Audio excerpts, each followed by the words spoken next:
Hey everyone, welcome to the quarterfinal stage of the StarCraft 2 AA Arena tournament. I am here once again joined by Laughing Games. How you doing? Hello, hello. I'm doing just fine, thank you. And Ketrock, how's things in your world? Yeah, going well. Cool. Interested to see how this final bracket works out. Yeah, we cemented our final bracket last week. We had some sad eliminations, losing Sharpened Edge and 12 pool bots, and what was the other? Kaninana was dropping out as well. Sad to see them Mm, go. That's a Uh, surprising one. Yeah. yeah. Kaninana's always such a strong bot. Unfortunately, not in our bracket tonight. We will have a look at who is there. Um, and it is Eris, no surprise, up against Benbot BC today. Yeah, we may be having our best match first Yeah. today, as Eris and Benbot is just uh, so good. They've had some really great matches in the past, and both the devs are very, very active, so I'm excited for it. Should be a good one. And then -0 also on this side of the bracket, which is going to make this side of the bracket a bit lopsided there, up against Micro Machine. Yeah. And then we're going to have Zozo up against Sharkbot. And lastly, but never leastly, is that even a word? Tom Test up against Xena, which should be another really fun game. Yeah, I know there was an update window for the developers to push updates. Has every developer submitted updates or just a few of them? Most have. Micro Machine hasn't. That's not surprising, yeah. Unsurprisingly, I can't remember exactly which ones did, but I think almost all of them did. Apart from Micro Machine, and I think there was one other, but I can't remember who it was. So we will find out. But yeah, anyway, the first match of the day, as we have just discussed, it is Eris.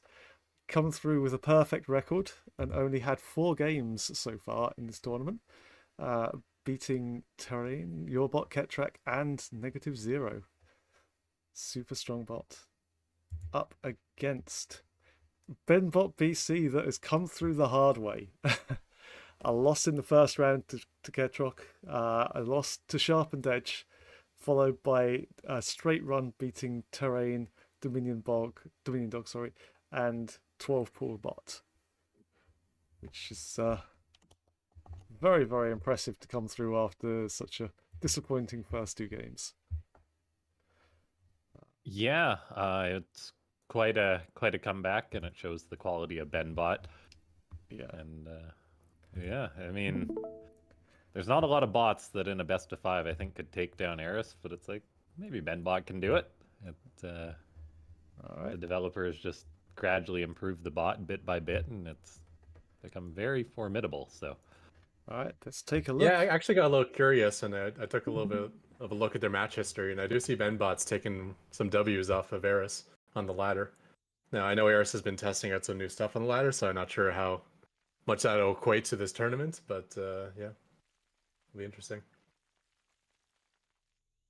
Oh, looks like we've gone right into it. Okay, spotting down in the bottom right, we have the red Zerg. It is Eris. And spawning in the top left, we have the blue Terran, Benbot BC. So this will be a best of 3, best of 5. What are we doing here? best of five. Best of 5. Yeah. Best of 5. Okay. Interesting.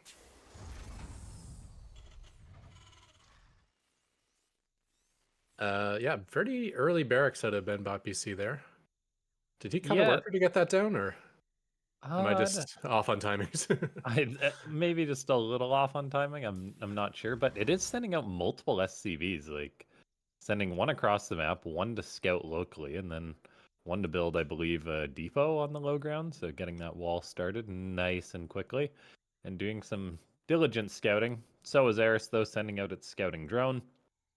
As the SCV decides to chase the drone of Eris. That's an interesting choice. 'Cause I feel like okay, yeah, I feel like that SCV is meant to build a bunker, or maybe it's just scouting. Okay, just scouting. Yeah, okay, it Nope, does nope, show never up mind. in time. However, that drone and for Eris is going to give the notification that it needs in order to shut this down. Overlord flying above too. It's kind of a hard proxy to get off by surprise, and Eris's developers aren't the kind to let something like this slip by them. So, do we have game music? Is that a thing we can get turned on, or I think it's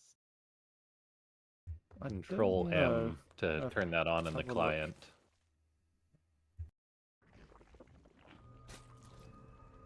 Oh, there you go. Nice.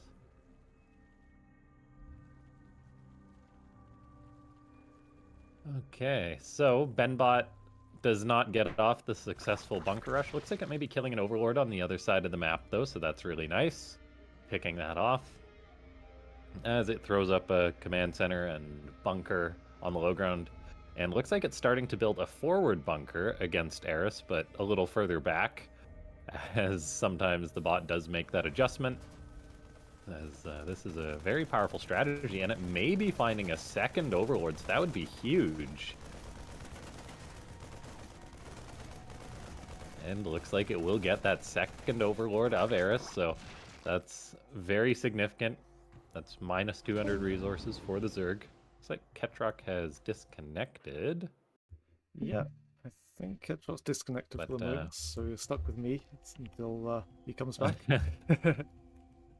Sorry about that's quite all right. I wouldn't say it's stuck. We'll see when Ketrok gets back, but yeah. Anyway, yes, quite a good start for Benbot.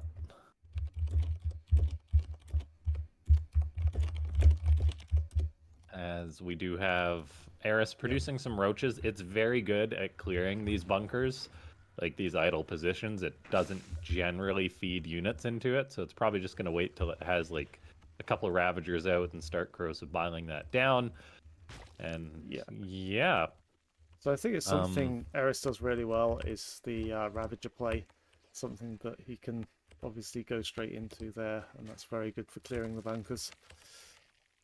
Yeah, it is. It is really, really useful for doing that. Looks like we do have a third command center on the way for Benbot on the other side of the map as Eris sets to clean this up. SCV will repair that bunker for a little bit to buy some time. Yeah. As, yeah. That is going down quite quickly, though. But it is, yeah. Just one SCV to repair it. Eris made 4 Ravagers, not just 3 or anything like that. The Marines are trying to buy a little bit of time, but those corrosive biles are consistently getting off. They're buying that time with their lives, though. I don't like this.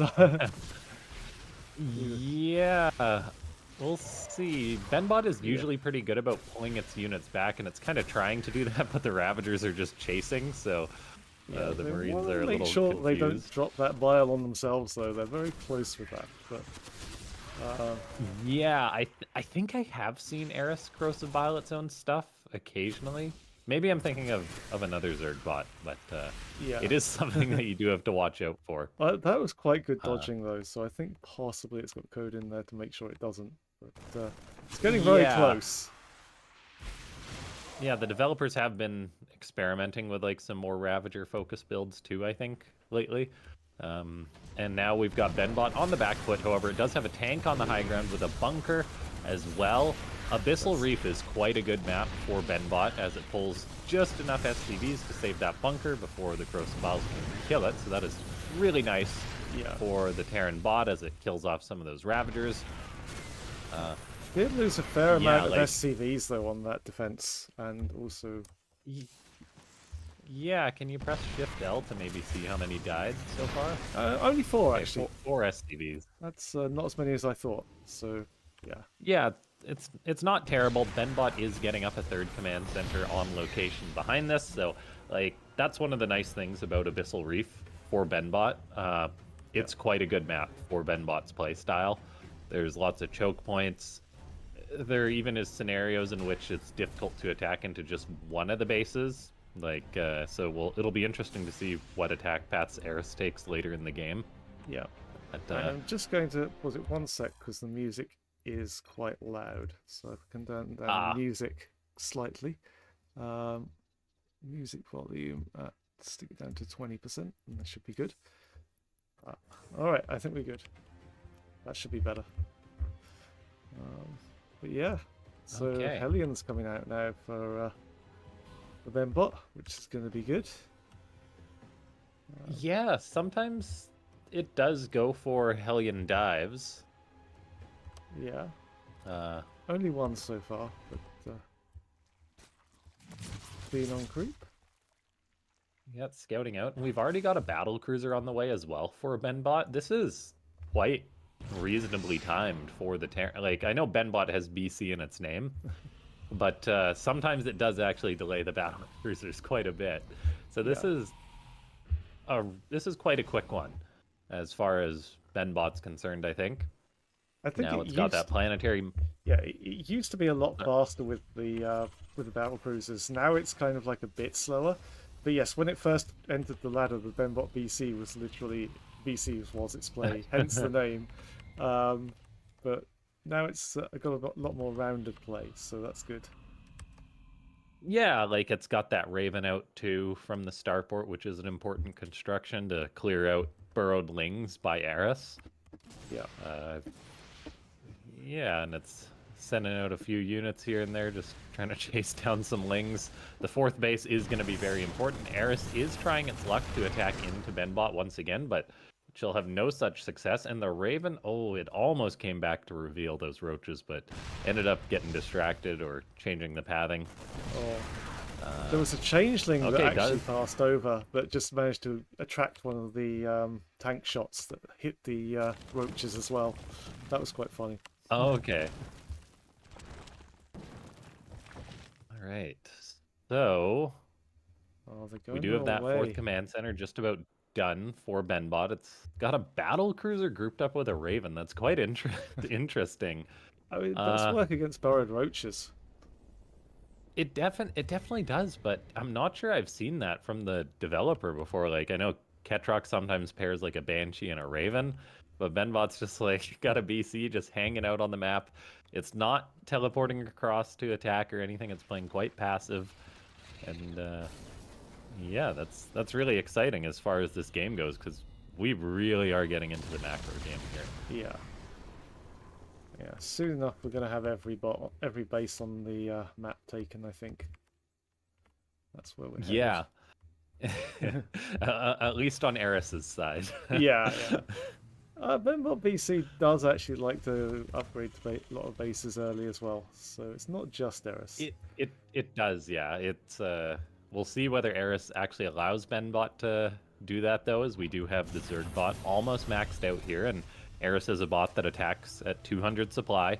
Looks like I think we did just hear battle cruisers teleport, so they're in the main base of Eris, I believe. And yes, they are. That's one of Benbot's signature moves. Yamato's down the Spore, Yamato's down a poor Queen, and some drones are dying. Quite a strong play by Benbot. But it's got to be careful with these BCs, because Eris already has Aspire done. It's able to produce Corruptors too, so these will go hide in the corner for now. We'll see if they are safe there or not. Meanwhile, on the other side of the map, we do have Eris going for an attack. The planetary for Benbot is done, though, so that's going to potentially save this oh-so-important base.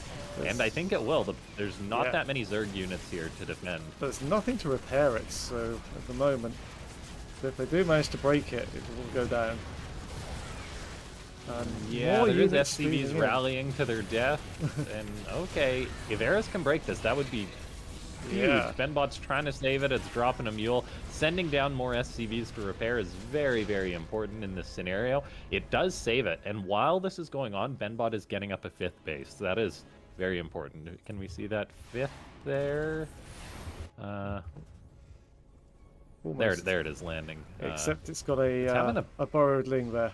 Oh, okay, the burrowed ling. Yeah. It does get revealed by the turret. The Raven usually is on point to defend those, but it's busy following some roaches. Looks like those battle cruisers, I think, are probably teleporting home now.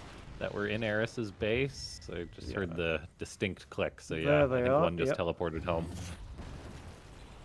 Yeah. I would hope that that does actually get the... Ah, there we go.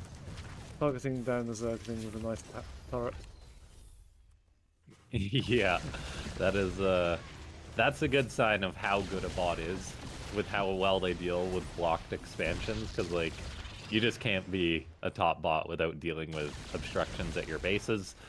I've actually started, like, I actually noticed the other day that -0 had a very cool approach. Like, it was just parking like a zealot on its bases on its future expansions to make sure a burrowed link could actually never get there in the first place. So that was quite cool. That's a very good tactic. But, yeah. Ooh, Okay, Neural Parasite's going down. Benbot's trying to hold on at this planetary. It's a big assault by Eris. The Zerg is at 180 supply, so it's not exactly maxed out, just constantly trading units, but all the SCVs repairing the planetary have just been getting sniped down. That's something Eris does very well. Corruptors are working away on this flying command center. It actually dies, so that's a really nice pickoff. However, Benbot keeps the base alive for now, which is massively important.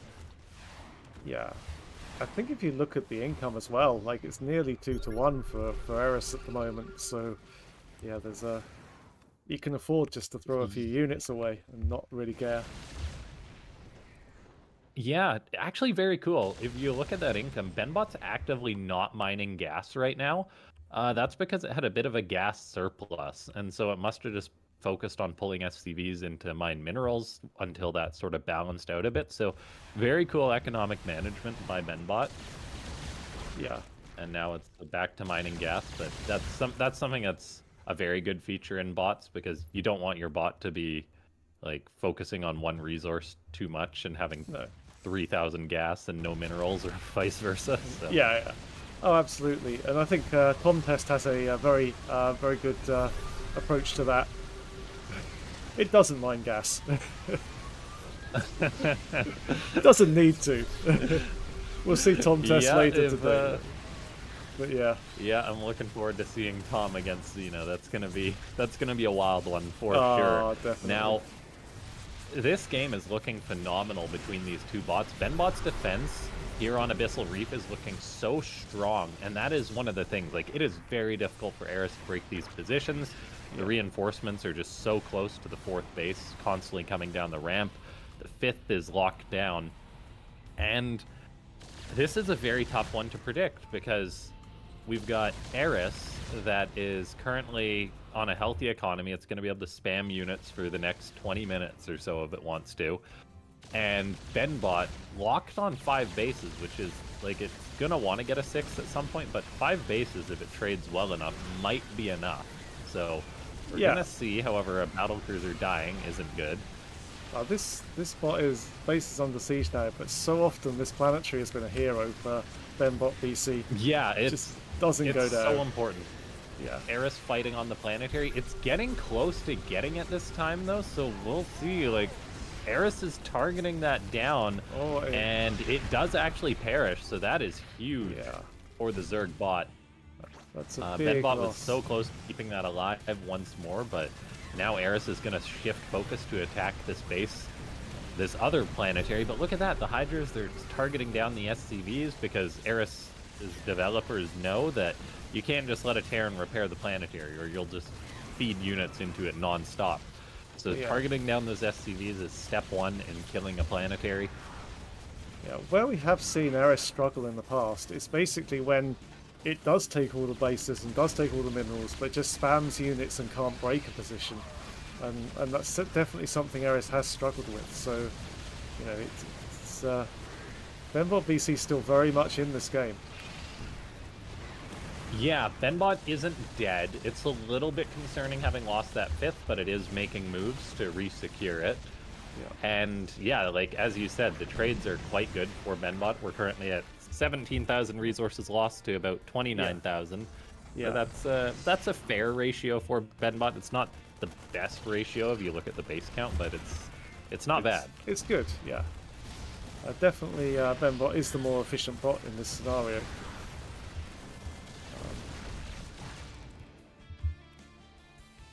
But yeah. Eris is readying another attack.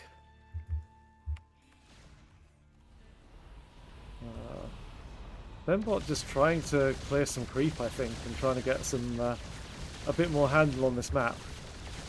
Because as far as map control goes, it is not even close.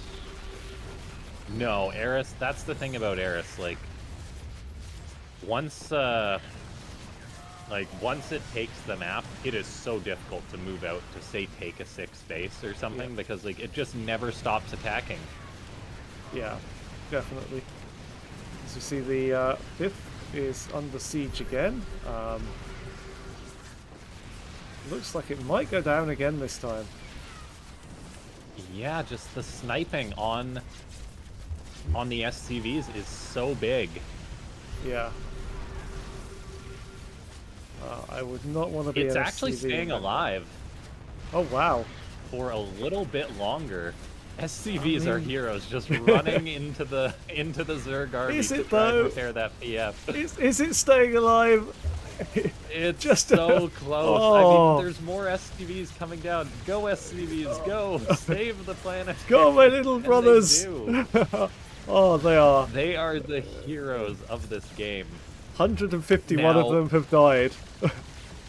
Oh my gosh, that's where a lot of Eris is getting its efficiency. The Widow Mines are a really nice add for Benbot, firing on the Hydras and the Corruptors periodically. That Planetary is all of a sudden full HP again. And welcome back, Ketrock. How's it going? We are currently seeing Eris trying desperately to break this 5th, and it may do it. I said that last time, but it's got saved. But this time I think Eris will take the 5th. And there we go. Oh. 5th going down. That sucks. Still trying to connect here, so. Okay. That's all good. All right. Okay, so we did lose that 5th base. Benbot is floating its command center down to a 6th base location, but unfortunately, there's already a hatchery with spore crawlers there. Yeah. It's going to be very, very difficult to see him take the 6th. I mean, he could take it up at this... Oh, spore crawler trying to take down the command center. Yeah. The CC will try to fly to another base. That's a funny Benbot thing. Usually, anyway. But it's just having a very rough time. If we look at the supply, things have got drastically worse for Benbot. Yeah. It's just not able to replenish its army as it once did. And, no, like it's got a bit of an income still, but now Eris is moving in towards the next planetary. There's no tanks or anything. Wait, can we check the main base of Benbot, by the way? Like, is their tank stuck somewhere?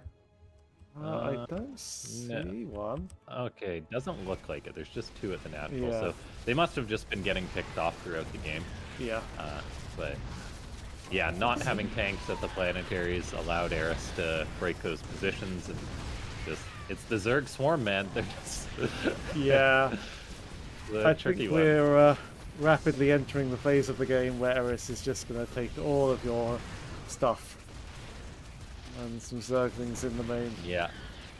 All right. 34 supply for Benbot. When it rains, it pours, and when Eris, like once the stow ball starts, you're just dead.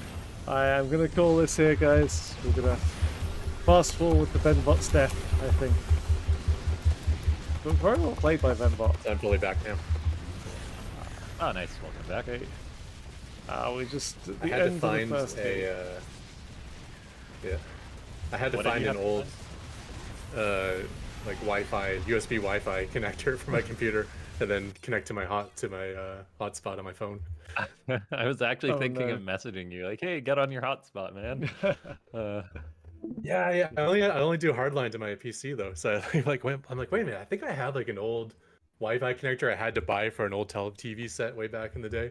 Yeah. Started like searching through boxes. Yeah. I think I have one of those kicking around somewhere too. Yeah. There's this old television set that like you had to get this very specific brand of Wi-Fi connection for the smart TV portion to work. It's like one of those old school smart TVs. Yeah. Is your Yeah, I'm lucky that my PC has a Wi-Fi card. Yeah, mine too. Is your main internet just completely dead then? Yeah, it looks like it. I'll switch back if it ever comes back. But, Okay, cool. Yeah, hopefully it should be all right though. I got tons of data on my phone, so I don't mind too much. That's good. Nice. All right. Well, I guess we better have a look at the game too. Yeah, thanks so much to everyone for tuning in today. We are in the playoffs of the Sc2 Ai tournament. Yeah, just click the follow button on the Twitch and like the stream and stuff like that. It's to help get more eyes on it. Yeah, definitely. Thanks for that. All right, let's go. Reminds me I haven't liked it yet. There you go. Okay, so spawning on the left-hand side of the map, up 1-0, we do have the red Zerg Ketrock. Trying to make a comeback in the series, we do have the blue Terran, Benbot BC, spawning on the right. All right. So, Eris currently has a nice 1-0 lead in the series. Much more wide open map. Yeah, definitely. It's a little concerning for Benbot that it lost Abyssal Reef, because that is, I think, a Benbot favored map. So Yeah, this one's got a nice wide open center, which typically is a good thing for Zerg opponents, but there's some other interesting aspects to this map. We do have the gold base, which with rocks behind the minerals, which may trick some bots who can't figure out where the bases are actually located. But also, if you take it early, it gives you a nice economic lead. And we do have a different opener of Benbot PC, as he's going for a proxied barracks this time, although unfortunately for him, it looks like the Overlord is right on the path to that barracks. yeah, looks like Oh, it is. It turned. Okay, nice. Yeah, we'll have to keep an eye on that, how the Marines do. And this is actually a double racks opening from Benbot, so a bit of a custom build maybe for Eris here, as I don't think I've seen Benbot open 2 racks against Eris previously. Yeah, Chris does like to keep an eye in front of his base with the second Overlord, though, so any bunker throwing up in range of that natural hatchery will be in trouble. Yeah, that is a very good design choice by the developers. Drones should be immediately pulled towards that. Now, I'm curious, is the second racks is in the main base of Benbot, it looks like? I believe so, next to the gas geyser, it looks like, on the minimap, yeah. Yeah, then it goes for a tech lab on that rack. So this is like something completely unusual for Benbot. We've got the Marine being chased away by the drones. It's doing a good job kiting back, costing Eris mining time, as a second Marine rolls in, but will not save his friend, unfortunately. And the bunker actually did finish up somehow.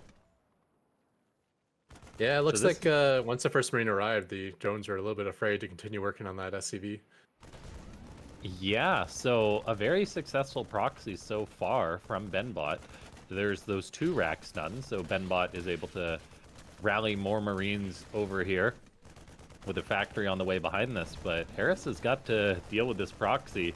It's got a Roach Warren on the way, Burrow on the way, but that's not going to be done for a while. Queen goes very far off of creep to get the SCV. The SCV actually doesn't run away far enough. Yeah, and that's actually probably worth it. You'd think Queen running by a bunker off creep is not a smart move, but I think that SCV has more value than the Queen itself does. So, yeah, Benbot may be sending another SCV across the map. It sometimes does that, so that could be quite helpful. Another Queen rally. That third Marine really cost him. If that third Marine in the bunker much earlier, I don't think that Queen would be able to transfer to the third. Yeah. Oh, is there a Marine at the third? Yes, there is. However, his friend does help take down the other Queen. Just about. Chasing the Queen down. We've got Eris taking some losses early on. That other Queen will stay alive somehow. How did they both survive? I don't know. Eris does lose an Overlord, though, that was rallied over the bunker. Finally loses one of those Queens.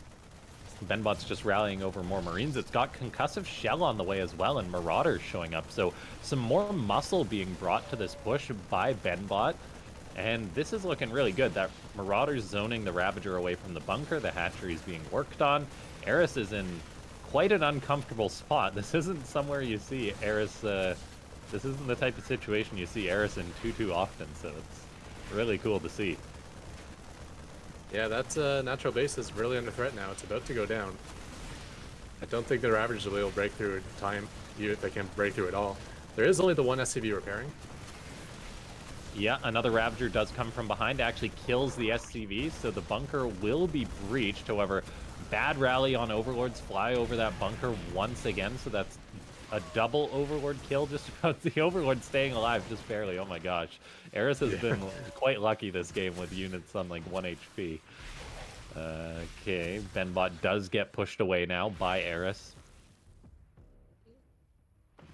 Yeah, one thing I realized when I made my bot is you can't just prioritize your targets by like the type of targets. You have to prioritize by their hit points as well.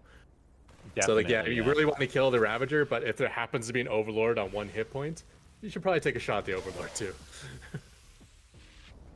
But yeah, that did take out the natural. It prevented a lot of drones. You got Queen's dead and Overlord dead.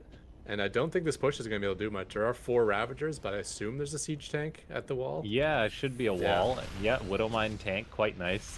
And so Benbot just needs to pull SCVs to keep this alive, and it will do that. Repairs it just in time. Unfortunately, the SCVs for Benbot aren't always the best at pulling away from the corrosive bile. Yeah, so that does hurt a when little bit. It's targeting with the biles. It's smart that he's not just targeting the center of the bunker, but actually targeting the side of the bunker where the SCVs are, trying to get some splash damage there. Yeah, the developers of Eris have done a really great job with the corrosive bile usage. Now, this Marauder is close to shooting off one of those Ravagers, which again, another unit on like 1 HP. Eris has got like that talent or whatever. Keep a unit alive at 1 HP.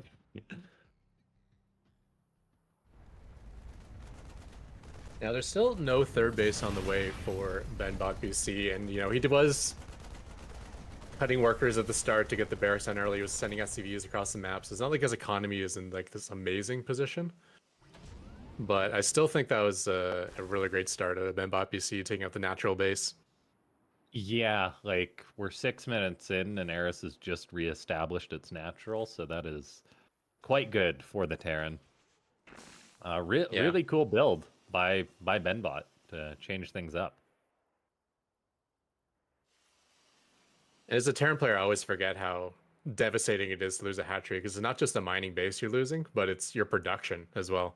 So putting them down to like 2 hatcheries, like you can't build that many drones and units off 2 hatcheries, even if you're ejecting nonstop. But third base is down now. 4th is on the way. I assume we're going to be seeing a third base fairly soon out of Benbot as well. This Overlord for Eris is doing a great job scouting and staying alive. There is Benbot's 3rd.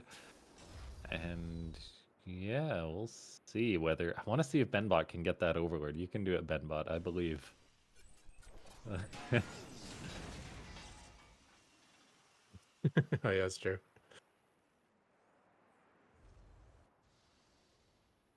I'm actually surprised that Overlord's surviving. That used to be like one of like the key, like way back in the day. Benbot, that used to be good. He used to just open 2 base, get this nice solid wall at the front, and if anything got through, he would just empty his bunkers and go clean up his main base. But it looks like that doesn't apply to Overlords anymore. Or maybe it never did. The Overlord barely survives again. Another Marine rallying out should be able to get it. And Raven pops out too, so now that is... Should it? Burrowed units are in trouble. Oh, no. Oh my gosh! Survived again. Is there a Marauder or a Marine coming out of that Tech Lab barracks? It is a Marauder. Okay, here comes a Marine. This should do it, I think. Okay, the Overlord finally dies. Benbot's got a fusion core on the way. Benbot also had some Widow Mines, I think, out on the map. The bot author seems to be trying to take vengeance on Zerg's blocking Terran expansions by placing Widow Mines at Zerg expansions. So yeah, that's something. There is a big difference though in that the Widow Mines are visible. Oh yeah, Leaves that shadow on the ground. Yeah. So usually you just like your generic, your generic detection code will usually will solve that problem on its own. Decent push coming out here. Benbot having a lot of SCVs ready to Maynard to his third, but the third is still not in position yet. And there they go. He's going to be able to fully saturate that third base instantly. Okay, Benbot playing a bit of a bio style, looking to push into Eris. It's just got one Medivac to heal up all this bio, and there's quite a few Roaches and Hydras, so this attack just gets stomped by Eris. Yeah, absolutely. Ravager battles not being dodged either was pretty painful, taking down quite a few Marines. Yeah, auto turrets just getting sniped down. +1 attack definitely helped Eris in that situation, and while Benbot had a great opening, it's one of those things, like, unless you kill Eris, it is a bot that is very capable of coming back and macroing. We see it already at 92 workers on 5 bases. That's a little concerning for Benbot. Yeah, I mean, Benbot likes that that turtley style, so it does definitely give opportunities for people to get back into the game. And Zerg is especially good at getting back into the game with their ability to throw all their production into drones if they so choose. Yep, and Eris is fantastic at that. Benbot really is just throwing away the little bit of bio it's producing. And so that's precious supply being lost. We've got Benbot. Yeah, but his name is not Benbot Bio. His name is Benbot BC. So the BCs are getting queued up, and the Bio is more of like a throwaway, I think, for Benbot. Yeah, Still, it you does. want to try it somewhat okay if you can, though. Yeah, it does go for it fairly consistently. But, like, honestly, like, I don't know, the BCs, like, they just get countered so hard by the Infestors that it's a little bit concerning. Because Eris already has those out. Yeah, and Neural Parasite's almost done as well. Yeah. No tank at the third base either for Benbot. That's an issue. It's got another tank that's actually not sieged up. It's problematic. Eris is trying to crash the gates, eats a couple Widowmine shots, which is big. The bunker holds, buys a little bit of time, but 2 tanks for Benbot are not currently sieged, trying to defend this. SCV is being pulled to repair en masse, but that definitely was some bad tank behavior there. And now Eris is crashing the gates. Yeah, doing a great job of burrowing his Roaches when they get weak and retreating them out of battle, so he actually didn't lose a whole ton of Roaches there. He did lose a lot of Hydras, however, so this BC should have pretty much free reign. It doesn't do a lot of damage, but it should slowly be able to take care of this attack. Yeah, the bio will help too. Benbot, however, has lost a massive amount of SCVs, as Eris is so darn good at targeting them down.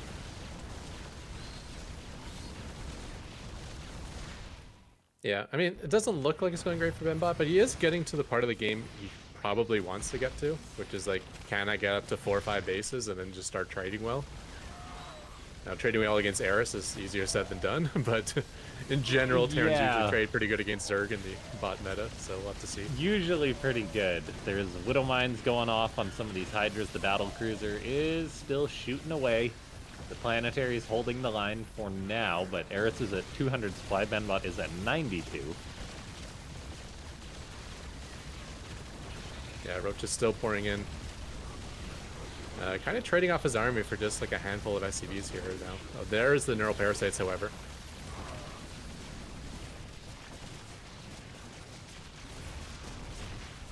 Oh, and teleporting his BC to the middle of the map? I think it was the middle, It's yeah. in the middle of the map, yeah.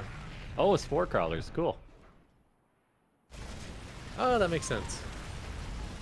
Eris likes to do like forward Spore Crawler farms. And, yeah.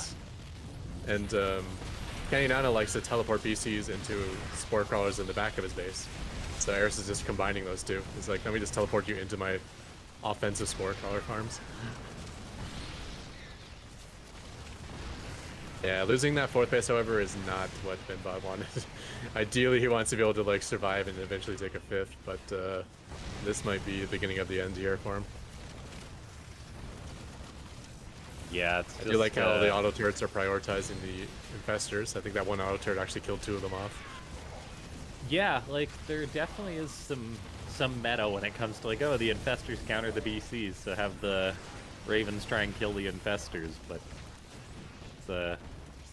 it seems that Eris still gets the better end of those trades most of the time, as the Zerg is just swarming. being so darn aggressive, and Eris is not one to dilly-dally. Like, it's gonna go into this planetary. It's sniping down all the SCVs, and that's exactly how you break a planetary, so I think Benbot is pretty dead here. Yeah. You're getting so much value out of that burrow movement on the roaches, too. I swear some of these roaches have taken like 1,000 damage and are still alive. Because normally these tanks and planetaries just shell them pretty good, but they just refuse to die.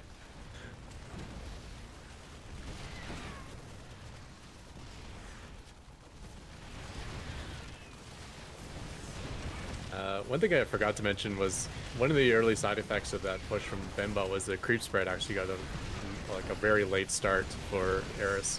But that has been recouped, I would say. Yeah, you wouldn't believe that looking at the map right now, but yeah. Missile turret burning down will actually be a big deal because that's what's spotting all the roaches. Yeah, Benbot can usually hang on for a bit, but eventually it does get broken. Well done. I like that smattering of Broodlords to get thrown into the late game too. Just a nice way to crack through defenses. Yeah, Broodlords are not an easy thing to program against, I imagine. Yeah. I don't think anyone's tried like the big Sky Zerg late game, but just a smattering, and I think that's all you really need. Get friendly fire from the siege tanks as well. Yeah, pretty cool. GG. GG. Yeah, GG there. That's a fun game. Benbot with a great start, but yeah, like you say, you just couldn't really convert that and decided to go back to turtling, where keeping the pressure on might have been a better option. Yeah, there's definitely some potential with that start there, especially how he is able to separate the third base out. Like, there was potential to take out the natural and the third, as well as all the queens and drones are in those areas as well.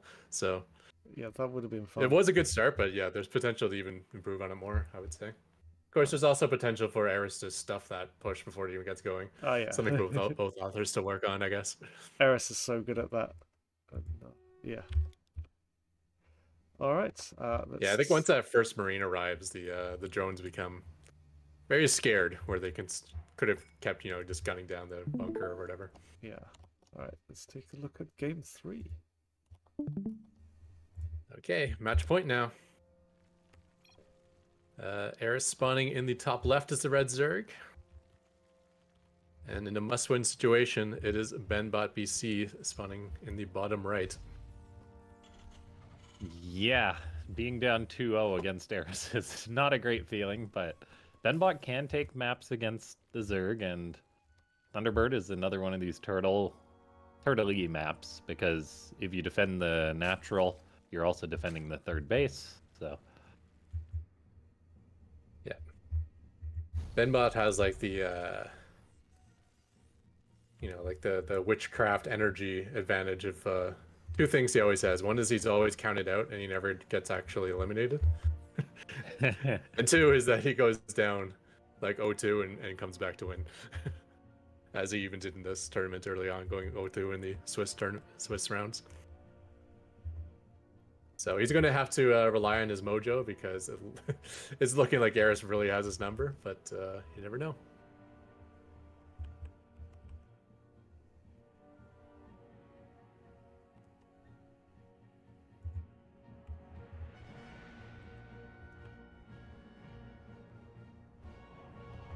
SCV does arrive.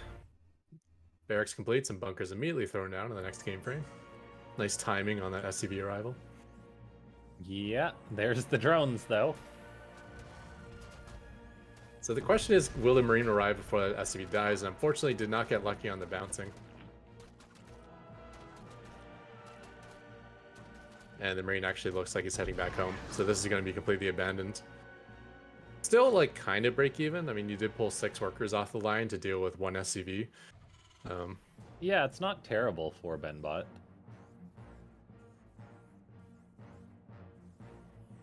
And command center being thrown down right away with those extra resources he has now.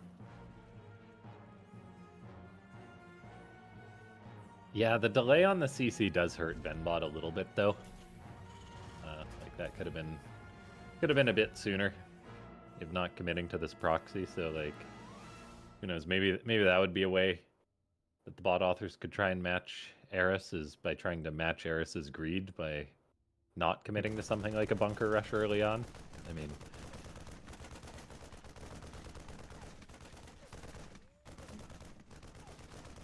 Overlord is fleeing to his little outpost. It's kind of nice that the API gives us enough information that we can calculate where all those Overlord spots are. okay, nice. So we do get like, we know whether terrain is pathable, like somewhere a unit can stand, and we know whether terrain, like we know the terrain height. Okay. So given those two pieces of information, you know, just find like the really high terrain that's not pathable, and those are probably places This you can is hide. quite nice for Benbot, as Eris just pulls drones to try and deal with the delayed second attempt at the bunker rush, and loses like 4, 5 drones, maybe 6 now, as it's waiting for Lings to get out. So the timing on this follow-up for Benbot was actually quite nice, as it does successfully get a bunker up between the bases. Yeah, it looks like the issue there is that Eris is afraid of a completed bunker, but he's not afraid of Marines. So until that bunker completed, he just kept pouring more drones out to defend, which was not working out well for him there. And now there's a Yeah. bunker between the natural and the third, so that's dangerous for Eris as well. It's very, very dangerous, and the Zerg also is only on 17 drones after losing that many. Like, that is an amount that takes a long time to come back from, even with speed mining. Yeah, absolutely. And if nothing Queen else, goes that'll down. at least keep things like somewhat even. And you know, since the initial bunker rush failed, Benbot actually got his natural down much sooner than in game 2. So it wasn't like a fast natural per se, but it was still a lot faster than expected. Yeah, this is getting so much work done for Benbot. It's now going to repair that bunker up a little bit more. Rosabaos are going down, and 1 SCV can repair decently quick compared to 2 Ravagers, I think. So it's keeping that alive a little bit longer. Down here. Oh, it's surprising. There is 3 Ravagers now, though, so this Yeah. time is done. But still, Yeah, that is- tremendous value out of that bunker. Oh yeah, So many Eris is kills. on- Even the Lings is a big deal. Eris is on 23 drones right now. It had to invest in those Ravagers. Benbot has got its wall up at its natural. The 3rd command center is almost done. Ignore everything I said about not going for bunker rushes, maybe, because that definitely worked out very well.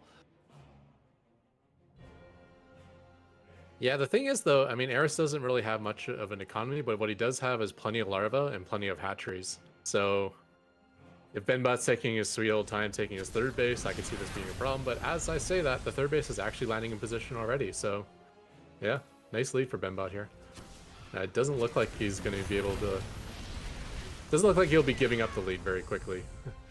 No, it is Benbot though, so every now and then it does just sit back too long against its opponent. Like, I don't think Eris has to really worry about a big counterattack for the next, I don't know, 5 minutes or something like that. Maybe like the odd bit of harassment or something, but it will get the opportunity to get that drone count back up. Yeah. Nice scan out of Benbot PC there. It actually resulted in 3 roach kills. Yeah. Yeah, that was really This nice. North bunker is very vulnerable, though. You see every time there's a wave of files, he's pulling like 5, 6 SCVs off the line to deal with the repair. So it's the repair cost plus all the missed opportunity to be mining with those SCVs. Yeah, it does look like Eris elects to go home, though, with the Ravagers, or maybe it was just chasing a Hellion or something, because now they come back. No siege tank on the production tab either, so I think that bunker's going to remain an easy target, at least for a little while. Yeah, Benbot's got Stim on the way. It is producing 3 SCVs at a time, which is very nice. Finished the fusion core a while ago, but it hasn't made a battle cruiser or anything like that yet, so we'll see. It's about to hit 400 minerals. There we go. It finally fires up a battle cruiser. While this is going on, Eris is now matching Benbot in workers with a 4th base done and a 5th on the way. That is just the power of Eris's macro. Yeah. Yeah, these battles don't like they're doing much, but I bet that battle cruiser would already be complete if he wasn't constantly pulling these Yeah. SCVs to repair. Yeah, there's so many minerals to put him behind. I gotta say though, this is definitely the best game out of Mbot BC. His third base got down at a decent time, and he had that amazing start. So he just, he's got to convert it into a victory this time. Last chance. Well, last chance for sure. We'll see. Benbot's got a fourth command center on the way. It's going to be interesting to see which base it expands to. I'm guessing just the one that's a little bit to the north there, hopefully. Hopefully it doesn't try and like take the base on the left side with the mineral wall blocking it, like Eris has done for its fifth base. Yeah, well, I mean, you can walk around to get there. I don't think it'll get blocked by the mineral wall per se. No, you can walk around. Just it's a very bad path to take a lot of the time. So this is one of those maps where you could have a custom build too. Like, there's basically one shared ramp that defends 3 bases.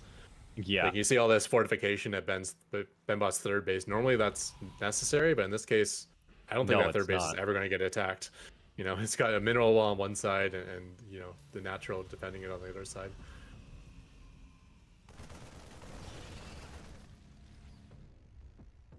The question is how much effort do you want to put into? Yeah. The question is how much effort do you want to put into like custom builds per map when the maps are always cycling. Oh yeah, Usually you want more generic options, but when you're trying to beat Eris, yeah. sometimes you gotta take every edge you can find.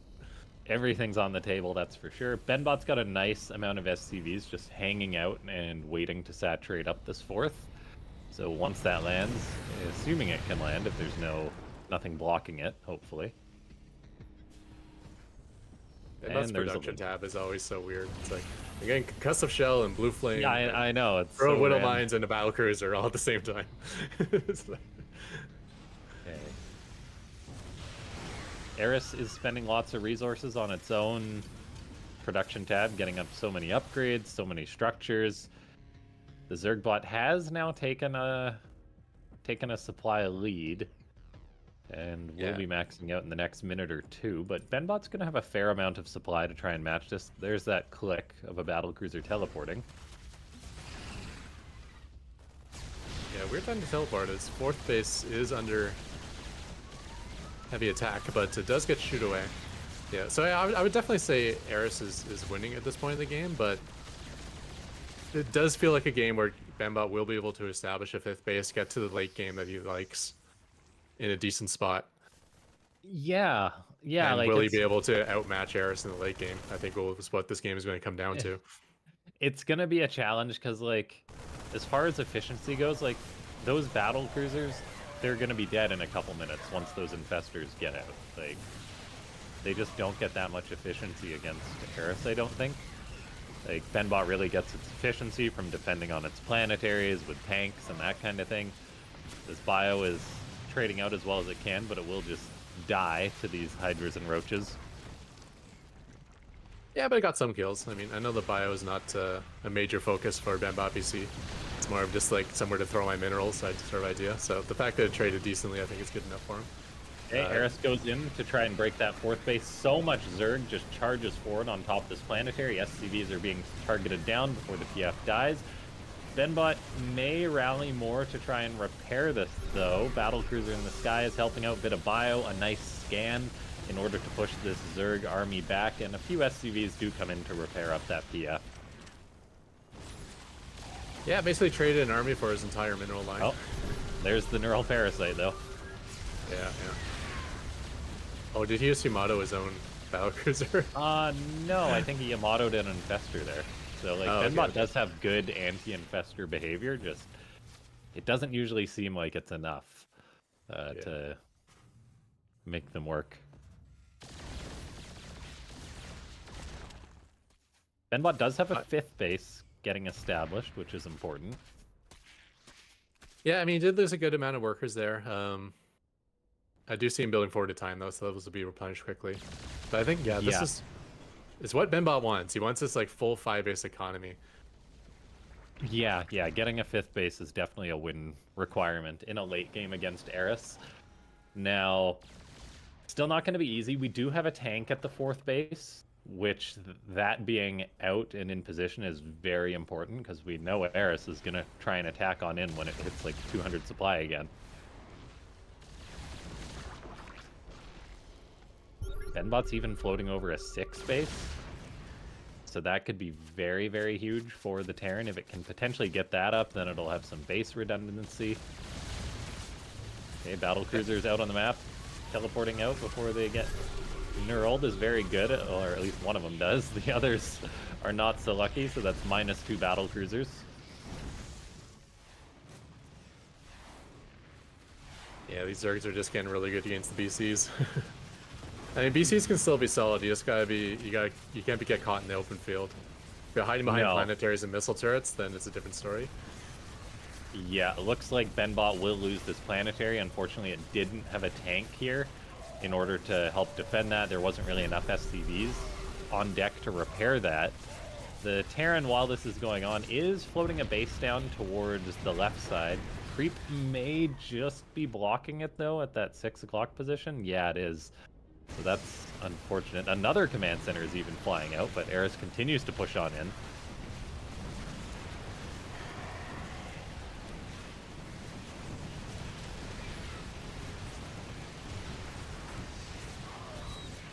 Tank Looks like does the creep go is down. getting cleared. Yeah. Looks like the creep's getting cleared at the 6th base, so he will be putting up a planetary compensation. So as long as he holds this base, then that one tumor is problematic though. Like it's just like tumors on the outskirts of the bases are quite nasty at times. So yeah, if you like place a Raven in the center of your position, you can't actually see all the tumors that are blocking No. the. So you got to kind of like fly around and actually look for the tumors, and then if you only have one Raven there, you also have to have the energy, which I think is what we're waiting on here. yeah, because like if the Zerg spreads a bunch of creep or runs in like a Zergling or something, that makes the Raven use that. So we've got Benbot with 2 idle command centers just flying in the skies as it's frantically trying to hold on to its critical 4th base. Eris is pushing in, sniping down SCVs. The battle cruisers above the turrets, above the planetaries, like you said, are really strong. Yeah, I mean, they're getting tons of kills. They're helping protect those SCVs, which are so important, because, you know, if all those SCVs get sniped at the start of the fight, that PF is definitely going down. Benbot even has ghosts in its army now, which is very cool. Okay, did it land the PF? Has it pushed the creep back? No, not yet. See, like, it's just unable to clear that up. It's now got a Ling. That's being a bit of a nuisance. Benbot is sending over battle cruisers. Yeah, even a Broodling there. Okay, there's another tumor going down. One more tumor to go. Come on, Benbot, you can do it. The army is going away. There's still an annoying Zergling there, as well as the tumor. So yeah, when it's probably going to energy, turret. it's not even guaranteed he's going to break through. Yeah, that's so painful.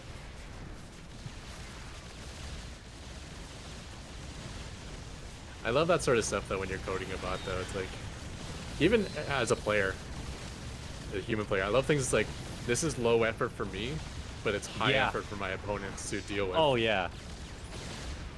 Takes so much time, I imagine, to try and program a counter to something as simple as a Ling running in constantly. And yeah, it's really costing Benbot at this point. Like, Benbot's 3rd must be drying up at this point. It's just got that 1/4 base that's having its mining constantly interrupted. The lack of the 5th base is just really, really hurting Benbot. And yeah, it's quite a tricky position to be in. Yeah, Benbot actually having issues with his resource management as well, where he's not even mining gas, but he just has no minerals coming in. So I think like you need something to like cut down on purchasing bio, for instance, if you still want to get all those really expensive gas units. Oh man, Hydra's now pushing away the CCs.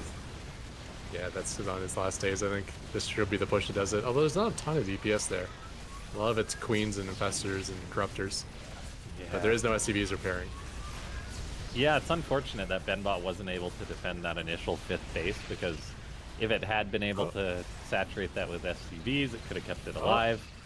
It did keep it alive. 2 SCVs arrived to repair. couple ghosts. That's an interesting addition. That's something we haven't seen a Yeah. lot of from Benbot until recently. Yeah, a bit of the lair in the Infestor battlecruiser meta had ghosts. So the biggest issue repairing right now is actually the mineral intake. He needs to stop repairing, and then Then he gets a little bit of minerals, and he stops repairing again. Oh man. Okay, Eris expanding towards the left. Benbot still unable to land at that 6th base. It looks like. Is this why your bot adds like a Banshee usually with the Raven to clear up the bases? I actually don't do that. I clear it with just a single Raven, so I run into this issue as well. Okay, The yeah, Raven's see, and waiting then, for the 50 energy to kill the Okay. last tumor, but then if something else arrives, like a Zergling, he'll waste the auto turret killing the Zergling, and then the Yeah. tumor survives for another There's- minute and a half. there's another tumor being spread up. Okay, it must have just been a coincidence with like one of your creep clearing squads I saw the other day, because like your bot was actually Yeah. clearing like base out with a Banshee and a Raven, and that seemed quite effective. So Yeah, that goes along like the edge of the creep to clear out stuff. So it prevents the creep from getting spread all the way to my bases if things are going well Yeah. at least. But it won't deal with like the Broad Circling or whatever is going on. yeah, maybe that is something that like Benbot needs to do, like assign a Marine or ideally a flying unit with that Raven just to really clear it out, because this is a common thing that happens if you watch enough Benbot games, that it just so often is unable to land that 5th or that 6th base because of like one tumor or one Zergling. Yeah, a single Raven, you know, it's easier to code, but you probably want to have like a little squad with it as well to help clear out. Yeah. One thing I do like- that's slightly better is that when the Raven doesn't have 50 energy, I'll swap it out with another Raven. Oh, okay, cool. So I always try to have a fresh Raven clearing out the bases. Yeah. I think like pairing a Banshee could be a good solution to this for Benbot or something, because like Yeah. it's like Or Cyclone, something that can shoot up and down. So you got there's different things that can block it, right? There's like Broad Roaches, so you probably don't want a Hellion. It could be Yeah. an Overlord pooping creep, so you need something that can shoot up. Yeah. There's so many different things and ways that can be blocked. But yeah, GG Eris keeps his perfect GG. win rate Yep. alive. Not lost a game so far this tournament, and into the semi-finals already. Our first spot there. That was good. Well played, Eris. And unfortunately, Benbot BC came up against him, and yeah.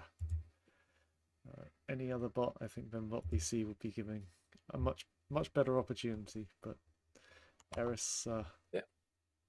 Unfortunately, Still a good series though. Looks like Yeah. Benbot's opener just got progressively better from game to game. So Oh yeah, no, like especially in that last game, I actually think there's a problem with Eris there that I may be giving developers ideas, but if Benbot hadn't have just finished that bunker and just left the FCV and walked off, yeah, exactly. the would've Marines killed, like, all could the have just drones you cleaned would have all too. the drones, yeah. It was the bunker completing that said made Eris be more passive. Yeah, He absolutely. was just like That was- sending drones to their death until that point. That would have been that fun. would be quite the exploit. Yeah.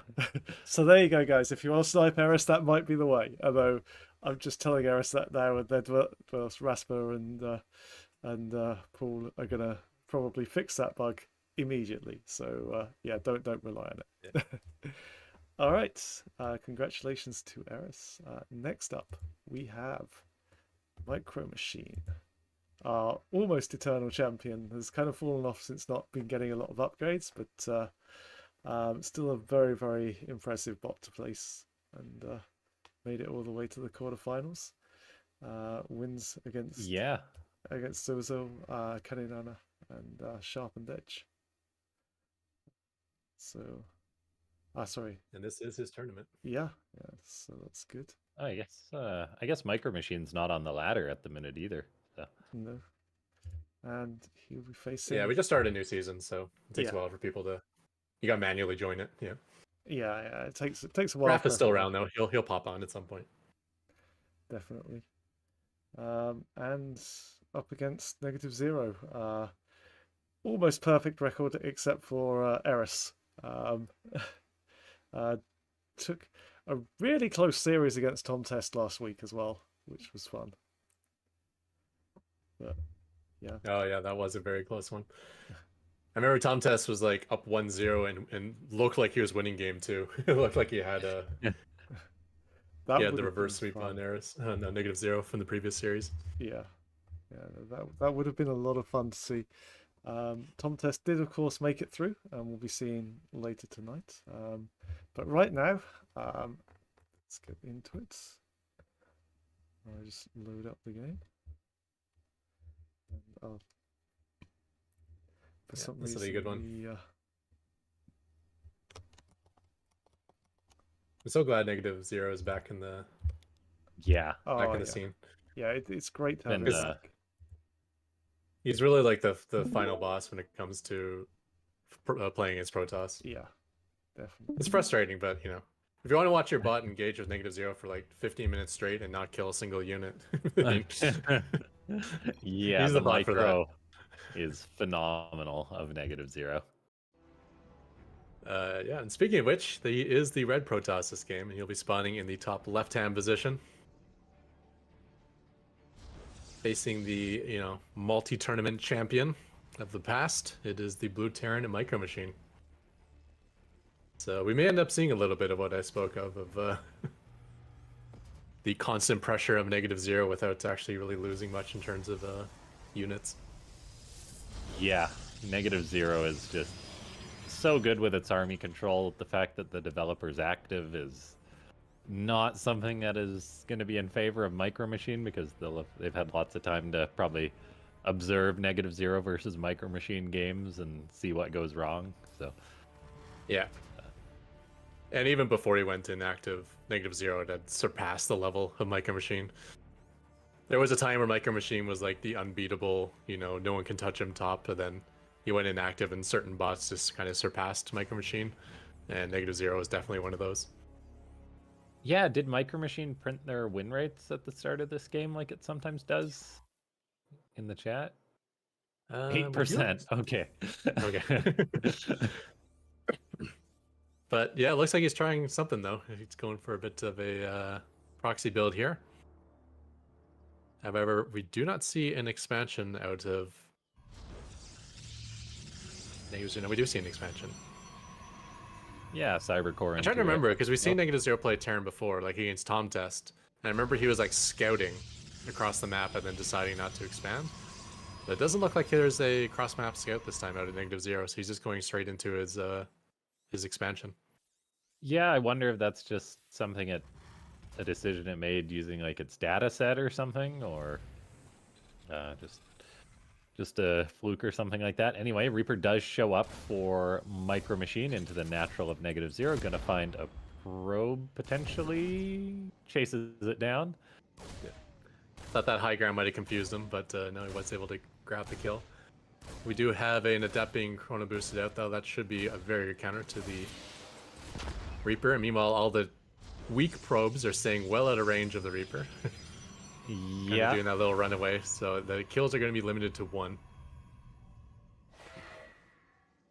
Micro Machine's Reapers are always moving though, which is one of the strengths of them. So we'll see how Cybercore long blocking the jump in position, however, so there's only one way in or out of the space now.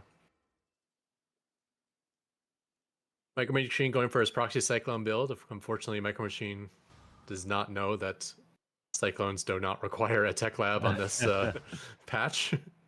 He probably also doesn't know that there's an upgrade available for the cyclones on this patch either. Reaper does go down. Good hunting by -0's adept. The second Reaper runs in, and it will be joined by that Cyclone eventually.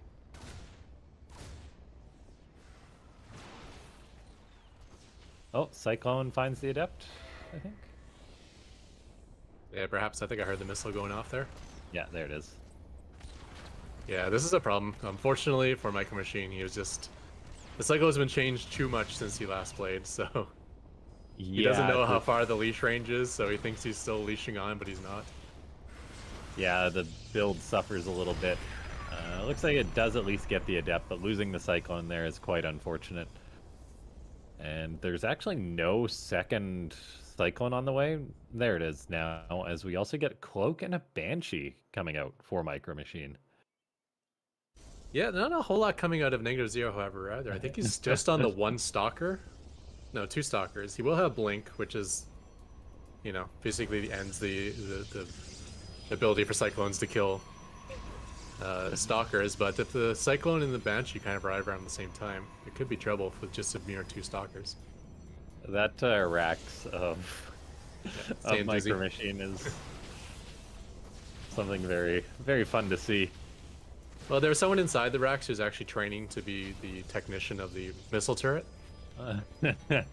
Missile turret spins constantly. If you zoom in on it, there's actually a guy who's sitting in the missile turret. A really poor guy. In the turret.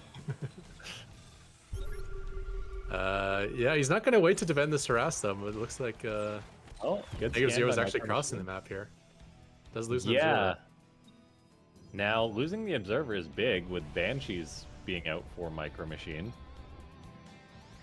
But I think, is Micro Machine crossing the map with everything it's got? With, like, its tank and stuff? Yes, it is. Okay, you meant to solo cast for a moment. I'm going to just hop back to my normal internet because I think it just came back up. Hooray! All right. We'll be back in 1 minute. Alright, I can jump in until Ketrog gets back. Hopefully that's going to be better.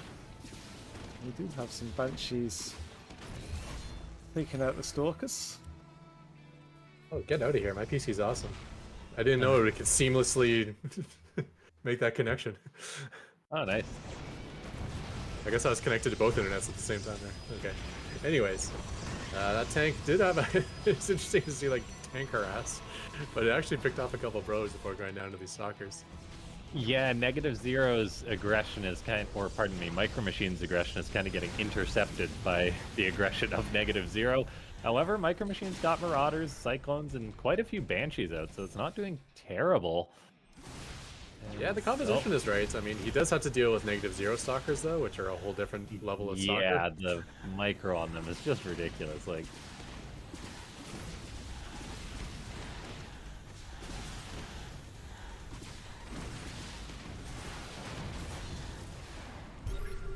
The Viking is actually going to be key to this defense, because if it can shoo away the War Prism, then all that micro potential kind of goes away as well.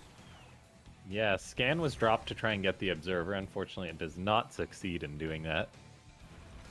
But Micro Machine is staying alive, which means that it could potentially play this out, maybe get some Banshee harassment later on. Unfortunately, it does lose a Banshee there, I think. Great blink by -0. Yeah, and meanwhile there have been like individual tanks harassing on the other side of the map. I don't know how well or bad they've been doing, but they're there. Actually, the third base going up right next to the production. And that will be the end of that factory. And that might be a good thing for Micro Machine. I'm not sure if those tanks are actually getting good value.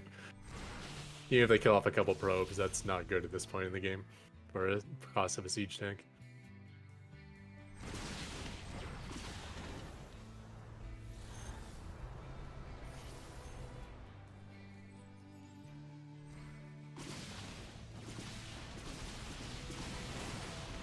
Hey, Micro Machine is attempting to establish a third base. It's got very few units.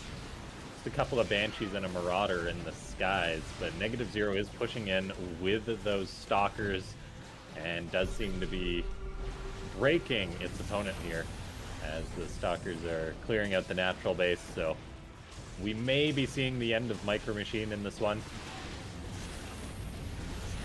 Yeah, there's too many observers in the air. I think these Banshees really rely on trying to get some advantage with Cloak, but just not enough scans to deal with them. And the Banshees end up fighting the Stalkers straight up, which is not good when there's this many Stalkers out on the field. Looks like the third base and natural are both being vacated. Yeah, and I think that's probably going to be it. Yeah. Fourth base on the way for negative.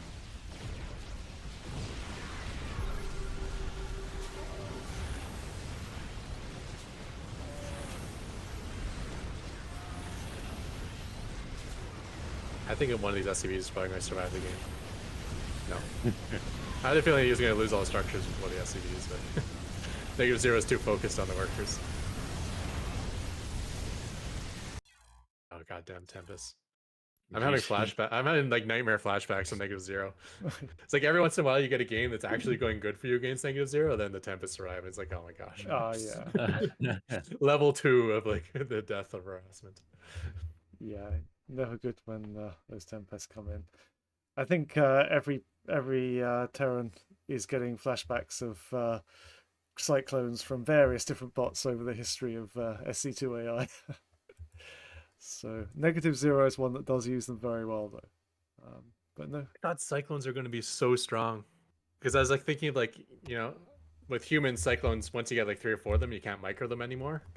But with bots, it's like they can all individually be microed and leash on from maximum range. They're so good. But I forgot that I'm facing bots as well, which means the lock-ons get instantaneously broken whenever you lock onto them. Yeah. -0 is like your lock-on lasts for 1 frame. It's like your lock-on blink. Okay, there goes the lock. He is so good at that. All right, let's get on But, to game 2 anyway. Something to pull out versus humans, I guess, if you get one opportunity to run your bot against a human.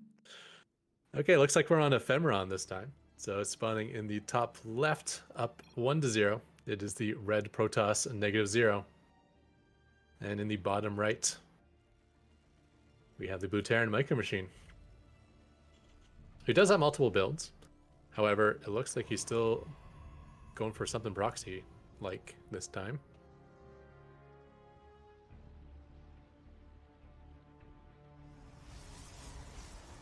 Okay.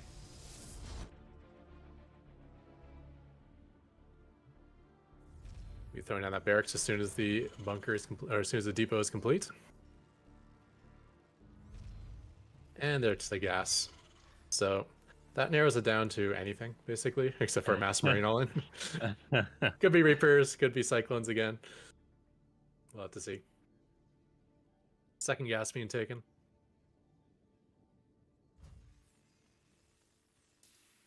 Meanwhile, and again, another game without scouting on -0, so he'll be going straight into his expansion. But honestly, against Tom Test, I think the most dominating game -0 had against Tom Test was when he expanded, because he screwed up his scouting. So it's like, maybe like reacting by scouting scouting the proxy and not expanding is actually bad for -0. It's tough to say. One Reaper and Orbital is on the way. Let's see. I think he's waiting to build a factory again, although he seems behind on gas this time. And yeah, there's the factory when the 100 gas is complete.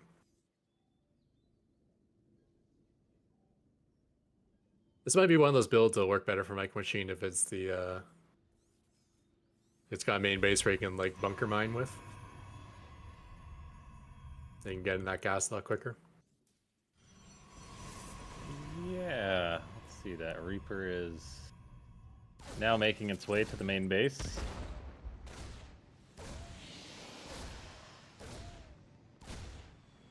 Once again, -0 pulling back probes once they run out of shields, and they're staying just outside of Reaper range. Yeah, it hasn't even got one yet, has it? Looks like it will finally get one. Unlucky transferring probe. May actually get a second, so yeah, that's a better result. Does it get a third? Not quite yet, although that okay, that is one lucky probe. You prioritize running away from the depth over finishing off the probe, yeah.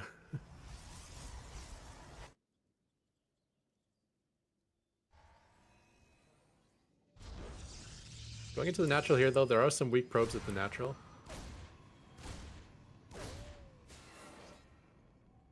But not able to get an extra kill. But still, not bad. I mean, Reaper, I'd say 1 kill is about average, so if you can get 2 or even 3, it's a nice start for Micro Machine. And here come the, is there a Cyclone already on the way? I believe so, with a siege tank to follow. Yeah, very similar build. Man, it's unfortunate, the Cyclones of Micro Machine. How they do not live up to their full potential. Yeah, it depends how much he hard-coded his bot and what he reads from the API, because the API might give this right information for... it probably doesn't, actually, for like leash range and stuff. At least like the cooldown, he'll definitely have it correct. Yeah, I've seen him like lock onto an adept, and you could definitely finish off the adept, but then he just breaks his own lead, his own lock on by moving too far away. So I think his Cyclones believe they can maintain 14 range. The good news is if we ever get on the newest patch, the Cyclones are being reverted back to what they were when Micro Machine last played. So his Cyclones will be, you know, maximum again. A little bit of an issue here, though. This is a lot of Adepts crossing the map. One tank yeah, going home. -0 loves its Adepts, and now Micro Machine may be feeling the pain of that, as 5 Adepts are inside the main base of the Terran. That is never a good situation. There's the Cyclone breaking its lock on once again. The Banshee is out to try and save the day, but we're currently looking at 22 SCVs and falling compared to the 43 workers of -0. Yeah, and idle SCVs too. Maybe a little bug in the bot there. Maybe it was trying to attack a shade or something. Hopefully those go back to work once these Adepts file. Hopefully, yeah. Otherwise, Micro Machine's in a lot of trouble. And Micro Machine's in a lot of trouble. Okay. Oh dear.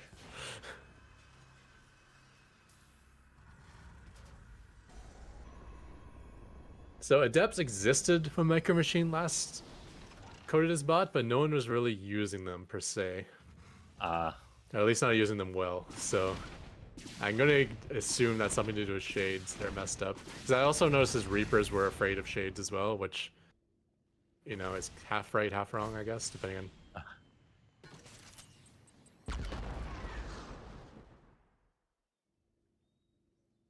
I want to commit to that. Barracks is still hilariously alive on the other side of the map, but third base going up for -0. He's looking very strong here. Did take some harass damage through all this, but not a ton. Yeah, -0 seems to more often than not be the bot that's being aggressive versus the, as opposed to the one that's being defensive. So things are looking quite good. Yeah, fantastic siege tank position though for Micro Machine. Just when the Stalkers look like they're about to get in range, a Cyclone came and shoot away the Stalkers. So that tank has probably, you know, got a decent amount of kills. Yeah, the biggest problem though is all those idle SCVs, unfortunately. It's even worse than losing those SCVs because they're just wasting supply. You know, you still got to pay to feed them, but they're not going to work. Yeah, hopefully a unit or something shows up that'll make the SCVs snap out of it. Anyway, we do have -0, very cool, going for a Phoenix to be an anti-Banshee unit. So that is just a great choice by the developer. We've got that fleet beacon on the way, so your beloved Tempest are going to be showing up at some point too. And yeah. Those shield batteries in the middle line, I feel like that's something new at a -0. I could be wrong, but that's something like it's very, very strong against small harassment like Oracles or Banshees. Yeah. And it's something we never really saw the authors use much in terms of defense. And yeah, it's good to see that. The next evolution is our bot authors need to start pairing their harass units. You know, use double Banshees or double Oracles. That way you can one-tap these workers and the batteries won't mean anything. Helleen's another one. If you got 2 of them, you can one-shot the workers. They said Blue Flame. Yeah, that siege tank is being a godsend for Micro Machine, keeping him in this game. It really is. Micro Machine able to live a little longer in this game, it seems. Banshees have their Hyperflight rotors, so they're extra quick and hard to chase down. And look at this one, getting some good harassment damage done. It actually killed off the battery, and then all the probes scramble. Yeah, I mean, better than nothing for sure. Obviously, a follow-up harassment on that base would be great, because now there's probes with no battery, but I don't think that's going to happen, unfortunately. Hopefully, yeah.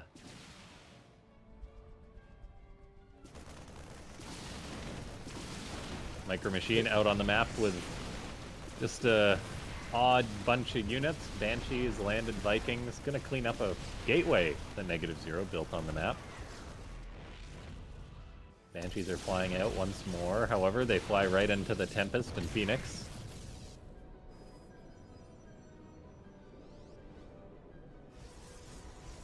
So I had a nice little surprise with my bot the other day where I've never landed a Viking with my bot, so I have no code for landed Vikings.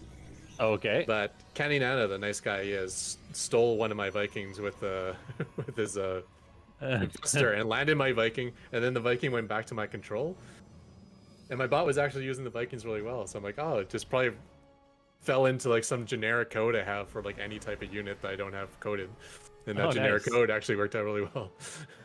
So like, oh, my bot can actually use landed Vikings, now I know. That is a very much.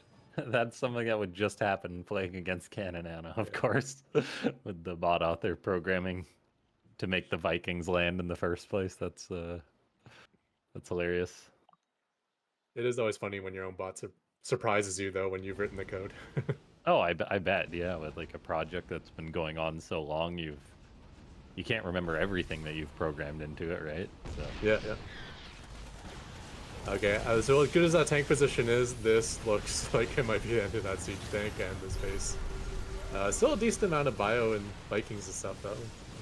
Yeah, the Phoenix are shooting the Banshees down, unfortunately, and then the Tempest are just retreating for -0. That just making use of the maximum range. Yeah, even Soccer staying well out of that siege tank range is nice. Looks like he might get chewed away over though. Tempest have already retreated. Yeah. They're like, yeah, we're slow units. We're just gonna assume you guys are dead and go home. Yeah, and the rest of the units are kind of trapped in here for -0. So Micro Machine is doing surprisingly well with this defense. And let's see, are those SCVs still idle in the main? Yeah, okay. Maybe less of them. It looks like some of them might have been pulled to repair, and then after the repair, they go back to working again. I think I saw like 4 idle SCVs. I'm pretty sure it was more like 6 or 7 earlier on. Yeah, unfortunately, this isn't even like a 3-base economy for Micro Machine because he's lost so many workers on all these harassment runs that his SCV count is still like probably more equivalent with the 2-base economy. Yeah, and then just the idle ones definitely has hurt tremendously too. So things are looking quite rough for Micro Machine.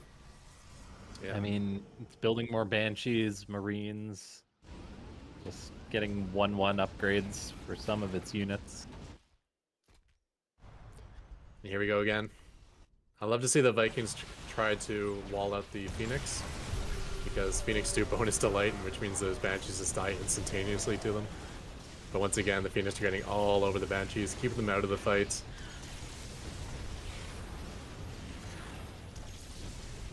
And there goes the siege tank. Up to 3 Tempests now. Colossus giving high ground vision as well. And I think this is going to be all she wrote. Yeah, it looks like it. A slow death for Micro Machine, unfortunately.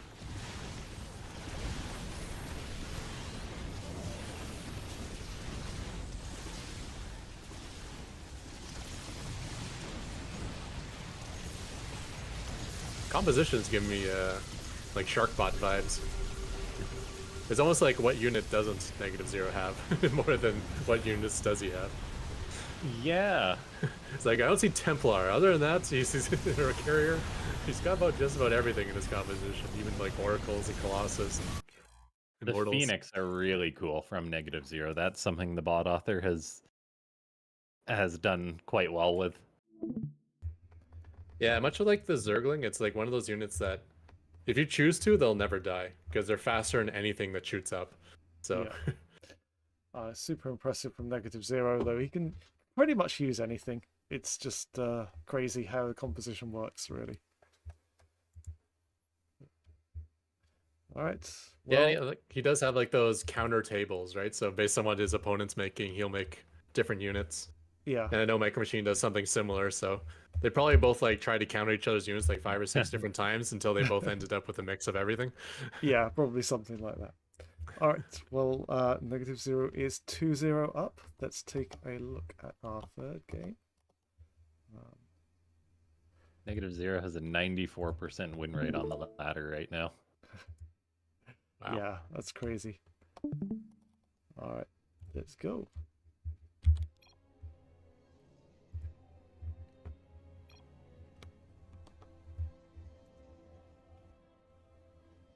Okay, spawning down in the bottom right, we have -0 on match point here, going to try to qualify for the next round.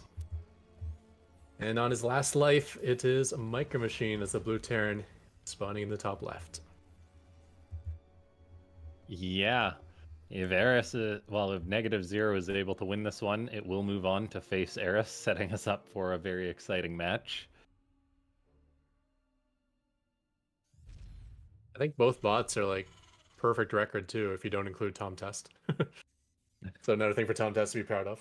Yeah, So far, Tom the only Test one to is- take a win off of the top two bots. Tom Test is awesome, man. It's Stim Bio, man. Since like beginning of Wings of Liberty, we've always known it's strong. Yeah. Actually, Tom Test doesn't use Stim. Never mind. Dumb statement. Yeah, it does, doesn't it? Or maybe Maybe not. it's later on. I can't remember. I know he opens like Combat Shield +1. Like that's what he likes to get his big push with. Yeah, I can't recall. Maybe you're right. I think for bot authors, Combat Shield's better than Stim. Because Combat I Shields think is so, yeah. always good, where Stim, you gotta make good decisions. And decisions is not where bots are. That's not the strength of bots. Yeah, we've definitely seen bots stim themselves to death in non-optimal situations. Look at that proxy from Negative Zero. Very interesting. Oh, Let's see if it we go over some of blocked. the depth pressure. It blocked the Reaper Cliff on Micro Machine's side of the map. That's funny. Yeah.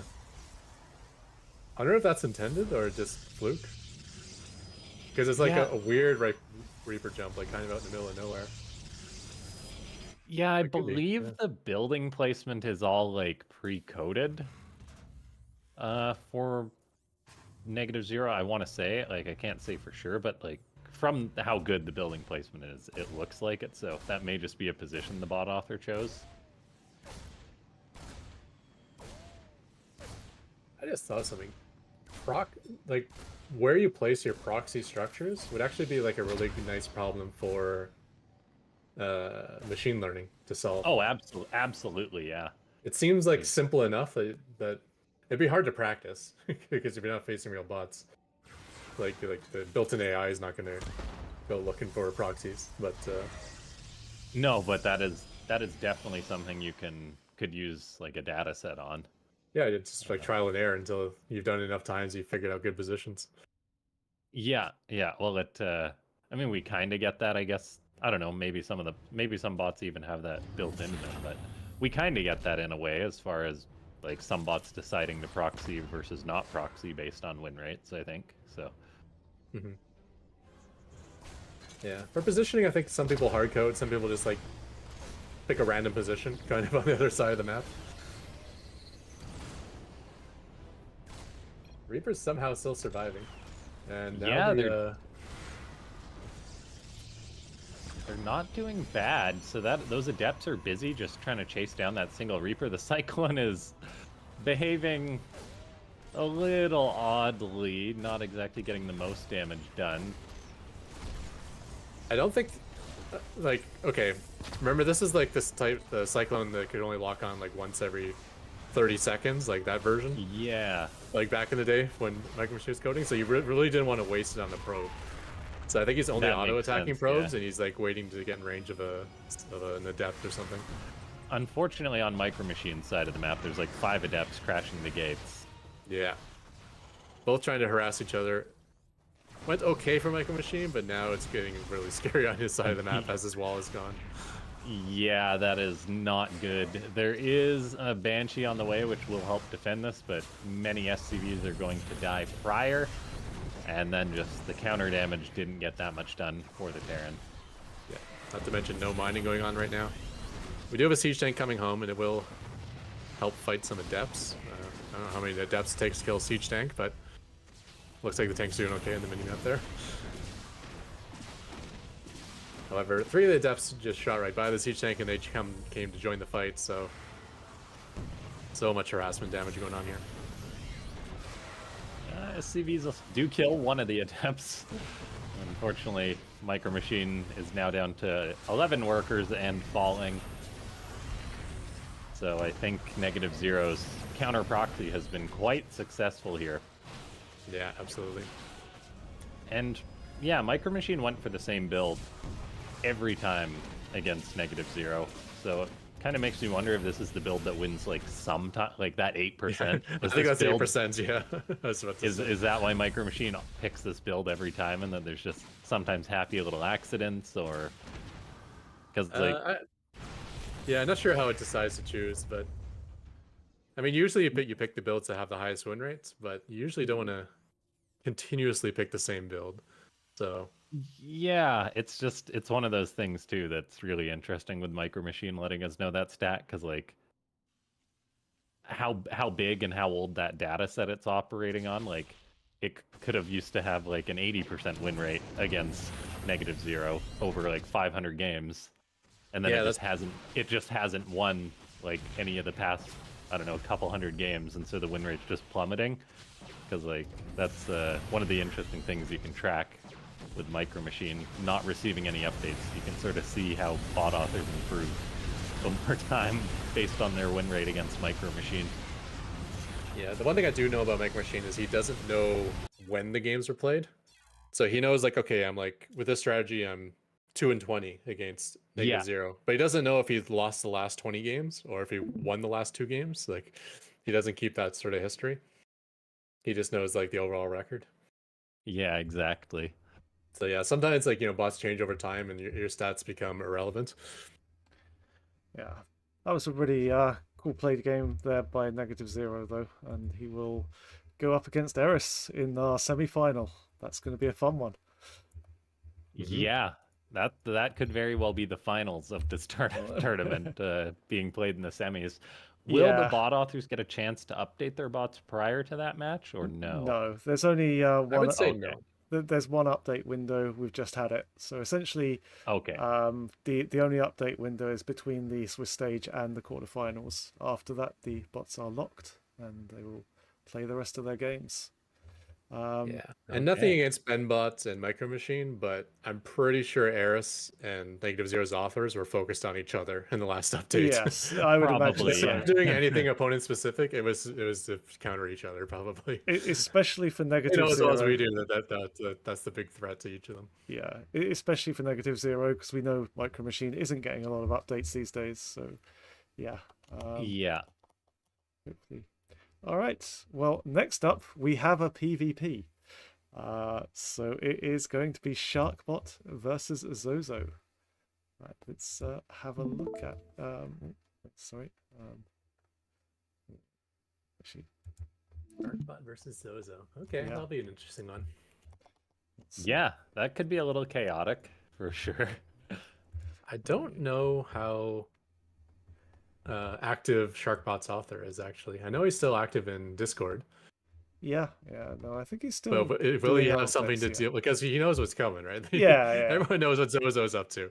The Absolutely. question is, did he do anything to try to counter that or not? Yeah, last update April 5th, so they are. Yes. They have been updating their bot. Okay, that's good. So Sharkbot and Zozo have actually faced each other already this tournament. Zozo taking a lead in the very first round, followed by a win against Dominion Dog, losing out in the qualification match to Xena, but taking a 2-0 versus Kaninana, which was a fun game. I'm trying to remember those games, how Sharkbot and Zozo went before, but I think I'm just gonna guess a flood of zealots. Yeah, I think so. Units to deal with it. Yeah. But I can't recall the game exactly. Yeah, it might have been a proxy, and Sharkbot just didn't react or anything. But I mean, okay. Zozo is one of those bots where you could just open like Pylon Forge Cannon and probably win or something along those lines. Depends how hard you want to game him or not. Yeah. Just wall. Yeah. Well, Zozo is the only bot to take a game from Sharkbot in this tournament. Other than that, he has been perfect against Terrain, against Ketrokyobot, and Sharpened Edge. And straight into the quarterfinals. All right. A bit of a fun fact is that right now, the Zozo's bot author on the ladder actually has a higher win rate with their Terran bot, Roro. Ooh, okay. It's just like 1% higher on the ladder as far as win rate. I actually didn't know that was the same author. Yes. Yeah. I learned something. By, once you realize that, you can see the similarities. Yeah. by Sam Orgon, who is one of our most active developers. He's been around a while now. So yeah, let's get into it. Okay, let's go. So, shove that on. Okay, here we go. Nice little PvP spawning down in the bottom right of Ephemeron. We have the cheesy master himself. It is the red Protoss Zozo. Meanwhile, spawning up in the top left, we have the chatty bot. It is the blue Protoss Sharkbot. Okay, The unorthodox build order. I'm just gonna step aside for a minute. Yeah, no problem. So both authors actually sending out workers right at the start of the game.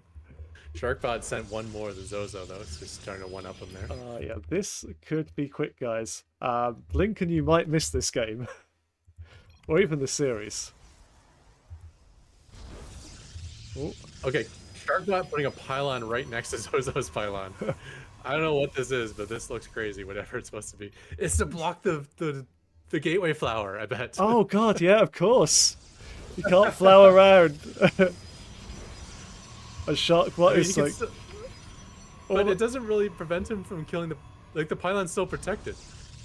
It's Because protected he just even did the more. fourth side with his own pylon, which is hilarious. Zozo can handle it. Looks like he's able to get up the 4 gateways anyways. Yeah. Yeah, so that pylon did nothing.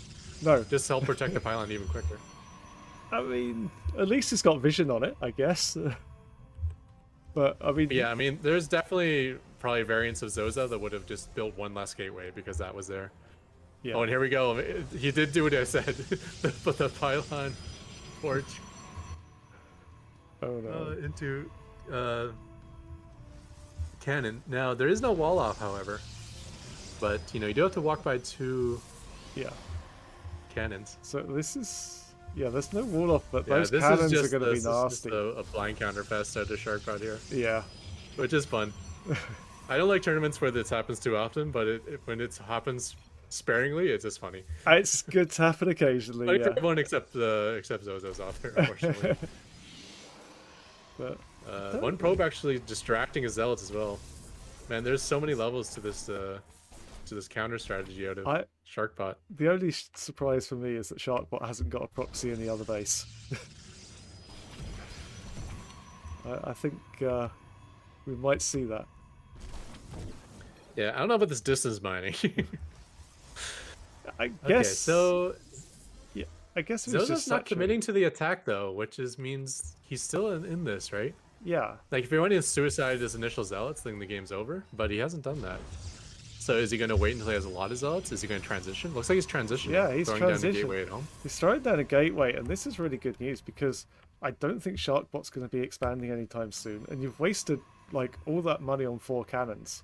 That's not. Yeah, ever 4 been cannons used. are not going to shut down that expansion. Yeah. We know that much for sure. Yeah. Yeah. Wow, So, what did I just come back to? That hilarious thing I Having talked some about is fun. actually what Sharkbot did. He went first. He put a pylon in the wall of the flower, of the gateway flower, but Zozo was able to work around that. And then he opened Forge directly into Forge cannons. That seemed However, like a Zozo very... has counteracted that by not attacking into the wall. He got a bunch of probes himself killed, and he went for a fast expansion. So, yeah, this blind counter of Sharkbot is getting countered by Zozo himself. Oh man, that's awesome. Yeah, so 4 cannons have not actually fired a single pulse yet. Oh, that's so smart of Zozo's bot author. Like, how do you think they predicted this? Or do you think like Sharkbot had this programmed on the ladder and then Zozo Yeah, I'm gonna guess there's some it? history going on the ladder where Sharkbot may have come up with this counter, tested it on the ladder, and then Zozo caught wind of it and made his own counters. That is so smart. Because I bet Yeah, building that pylon right in the middle of the gateway flower probably prevented gateways from being placed, like back when he originally did it. So I think Zozo's update is about to counteract the counter. That's phenomenal. So Sharkbot's really just stuck on one base for now. It is producing 2 stalkers at a time. Zozo's Yeah. making one, getting up a third Nexus though, so like time is really on Zozo's side. Yeah, I mean, he does have. Oh, It's tough to say. I mean, we're gonna get there's an the Oracle out of Stargate. Sharkbot, I hope. The problem is Sharkbot also really wants to expand. Not only is his Zealots blocking the probe from getting down there, but as soon as the probe places the Nexus, he immediately cancels it. Yeah, that's not the best So he's behavior. like, I want to expand, and then he's like, oh, there's a proxy, let me not expand. Oh, Let's pick this time? Oh, okay, so he's holding it this I time. guess it thinks it's got enough units and is trying to break out. Unfortunately, that Stargate is sitting idle for Sharkbot, because if it had got out an Oracle with Sharkbot's Oracle control in this day and age, like, it's really good. So I think there'd be huge potential for counter damage, but there is no Oracle. Sharkbot is preserving the Zealot hit points, so sending them back to get repaired. The Stalkers are got a nice position on the high ground, so they'll catch any Zealots that try to run in. However, they don't want to be there. I think they're actually trapped on the high ground. So that's not good for some of these two bases down. No, the random battery on the low ground for Sharkbot built quite far forward does get targeted down by Zozo, as Zozo is looking to break this location, and it's going quite well for now. Yeah, I'm not sure why the Stalkers are caught for Sharkbot. Are they just totally walled in by the cannons and stuff or something? I think so. If you scroll up, yeah, he's totally caught. Yeah, wow. There's only a corner that they can fit through, so the corner can only fit small units like Zealots and probes. Okay, yeah. If he ever gets Warp Gate done, it'll probably solve that problem, but for now, you know, this isn't the worst position to have trapped Stalkers, though, I gotta say. No, like, this is very much a feature of Ephemeron, and that I guess is just Sharkbot. Like, we were talking about it earlier, how some bot authors pre-program stuff. Sharkbot is very much like throw it at the wall and see what sticks as far as building placement goes. And yeah, if he tries to go up the ramp to deal with those, he's going to be walking into cannons. So yeah, but still, he looks like he is stuck shooting probes though, so he's not. Zozo doesn't really care too much about the Stalkers up there. If he was really like hard set on fighting those Stalkers, this could actually go really well defensively. But yeah, it's unfortunate. Sharkbot's also floating a bit of money here. Like, it's not. I'm not sure what it's saving its money for at this point.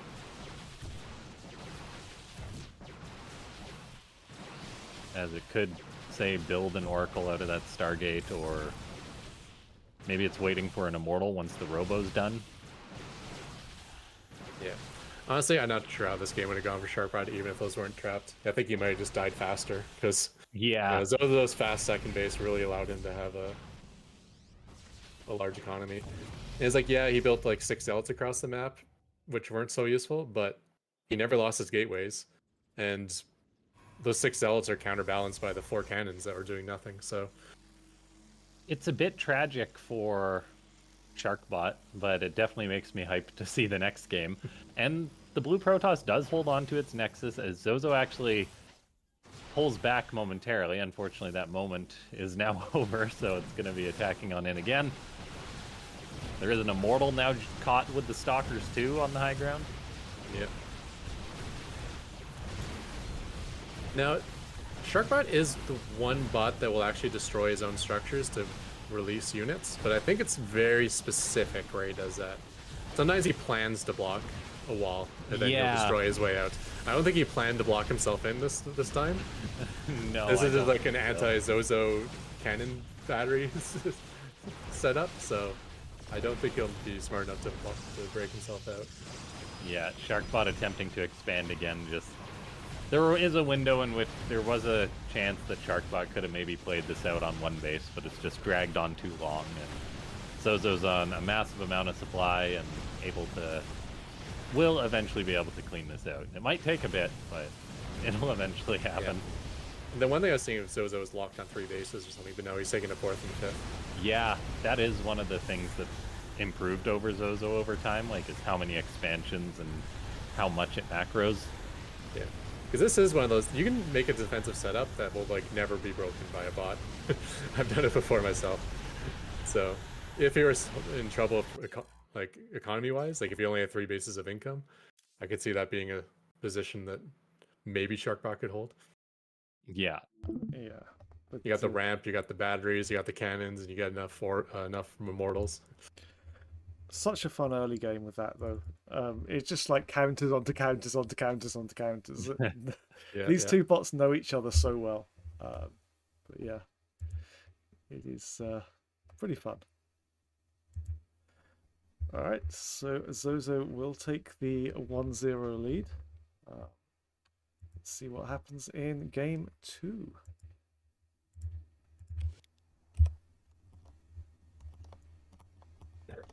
There is so much. you took that break at the wrong moment there, Laughing Games. I really did, unfortunately, but I'm glad we're doing best of 5s. So. Yeah, I wonder if we'll see the same thing here. Yeah.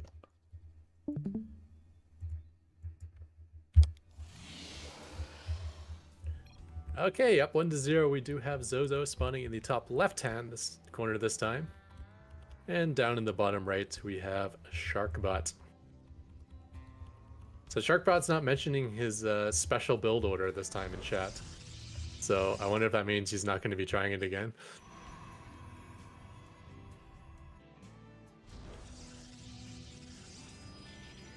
Well, it looks like Zozo's going to be trying it again, as there is a probe moving across the map. I almost feel like Sharkbot should have won that. He had like 3 crazy counters to it. I think he exposed it to an active author on the ladder that must have been it. Single pylon, but then a gateway's going up at home for Zozo. Yeah, I mean, Zozo does do proxy gateways inside the enemy base. He does that as well. But Sharkbot, just by where he placed it, Sharkbot is actually limited to, like, I don't even think he can put more than maybe 2 cannons there. Okay, it was just a trick. And there definitely is some meta going on here between these two. Yeah, surprising Zozo switching it up after a victory. Like, Sharkbot switching it up makes a lot of sense, but this time, yeah, we're going to see more standard build out of Zozo, and unfortunately, I think he rolled the wrong dice with that. So I think Sharkbot gave up on his, on his sneaky counter and went straight for, just went back to playing normal Sharkbot. And I think in a normal versus normal game, that's got to favor Sharkbot, right? Yeah, I think you're probably right about that. I mean, yeah, Sharkbot fires up a single Zealot, has a Cyber Core on the way. So Zozo does have an economic lead with the quicker Nexus. Yeah, they're definitely not doing the same builds. That's one advantage for Zozo, even as though his bot is less, we'll say, experienced in the late game. At least they're not doing the same build, so he can turn this economic lead into an advantage. As long as he doesn't die, of course, which is always the threat when you try to expand in PvP. Yep. Yeah, the statement of whoever expands first dies is... it's true most of the time. Yeah, and Sharkbot's got, I think, a probe across the map, if I'm not incorrect. Yeah, it's Can we not click on that expanding. probe in the middle of the map there, by the south watchtower? Yeah. Yeah, Little just to the left. yeah. and down. Oh, There it does is. that have a kill? Can we click on it? It does not have No a kill. kill. So I thought maybe it killed the probe it was chasing and then it stopped there, but I think that's probably intended to build a proxy at some point. So it does look like Sharkbot's going to go for a large one base push, would be my guess. I do like the battery at the natural base for Zozo. Yeah. Oh, it's DTs. And so I guess it'll be building, yeah, pylon to warp in DTs.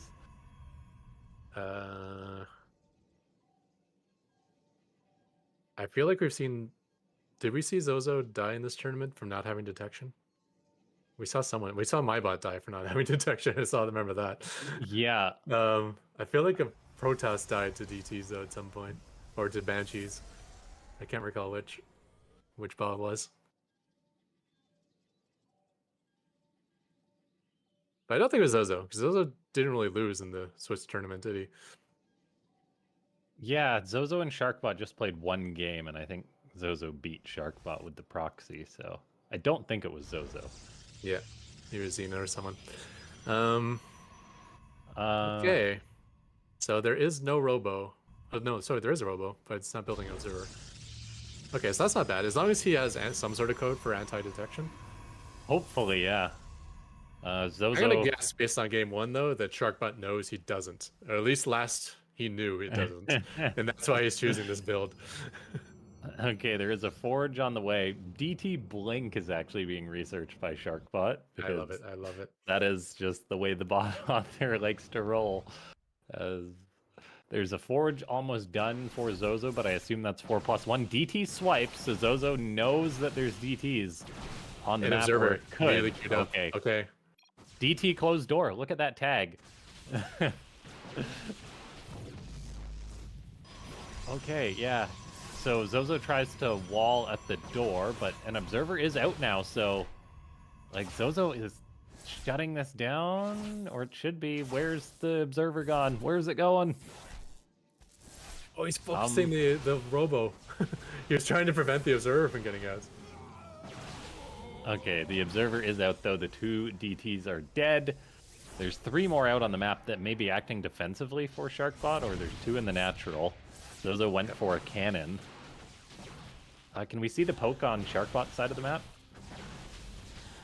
Okay, yeah. No defensive DTs warped in. Okay, there is one, though. Yeah, no observer. Sharkbot is wanting to expand, and I think he will be able to eventually, as long as that DT decides to actually attack, as it's been pretty hesitant. Really getting conflicting commands there, going back and forward. Yeah, definitely.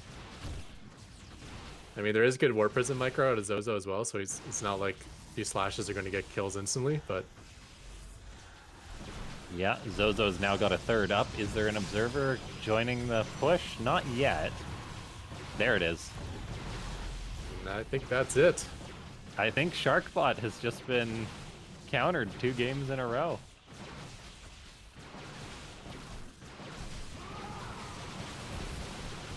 Really, really well done by the author of Zozo. Yeah.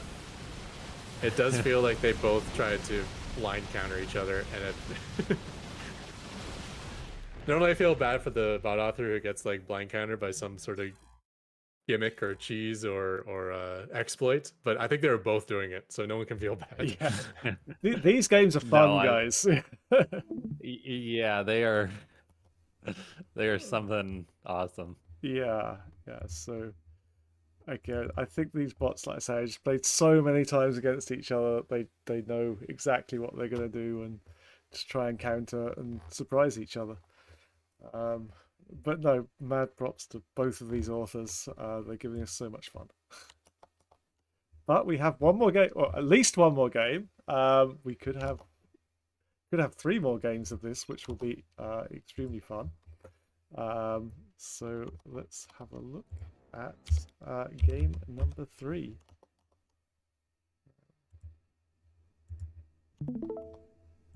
All right.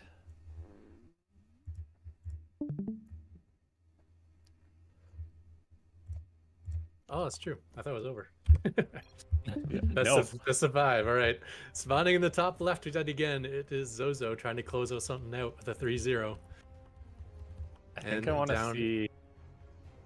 Sorry. Down the bottom right, we have on his last leg, it is Sharkbot. I want to What do see you wanna see there? Sharkbot steal Zozo's flower build. Just try and counter the cheese with the cheese. Yeah, it was hilarious when we built the pylon right next to Zozo's pylon too. It was like, this is totally to like mess with the flower, I think. But yeah, it would be funny to see them flower each other. This is interesting. So again, a different game. We got this time Zozo's coming across the map, and this time Sharkbot's building on the low ground. 2 probes moving for Zozo. Initiating There not again. in my backyard protocol.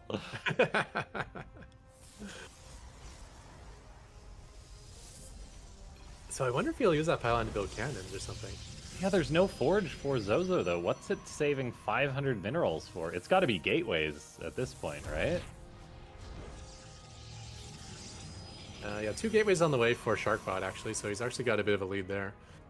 Yeah, And he's nothing working for on that. Zozo.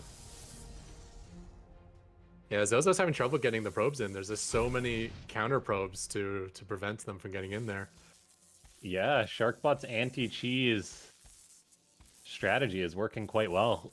Now we'll just have to wait and see whether Zozo will give up or potentially transition out of this. It keeps sending in another probe, but like having 700 minerals in the bank is never good in StarCraft 2. If he transitions immediately. Okay, so it is trying to throw up a gate. Okay, there's the change mode tag. Because I'll say, like, Zozo's economy was better. He's had, like, 2 or 3 workers off the line at all points, where Sharkbot's had, like, 6 or 7 workers off the line. So for me, the 700 minerals can now go to a quick Nexus, as well as a gateway and a forge, or gateway and a simulator. Yeah, Sharkbot Still is... more workers off the line.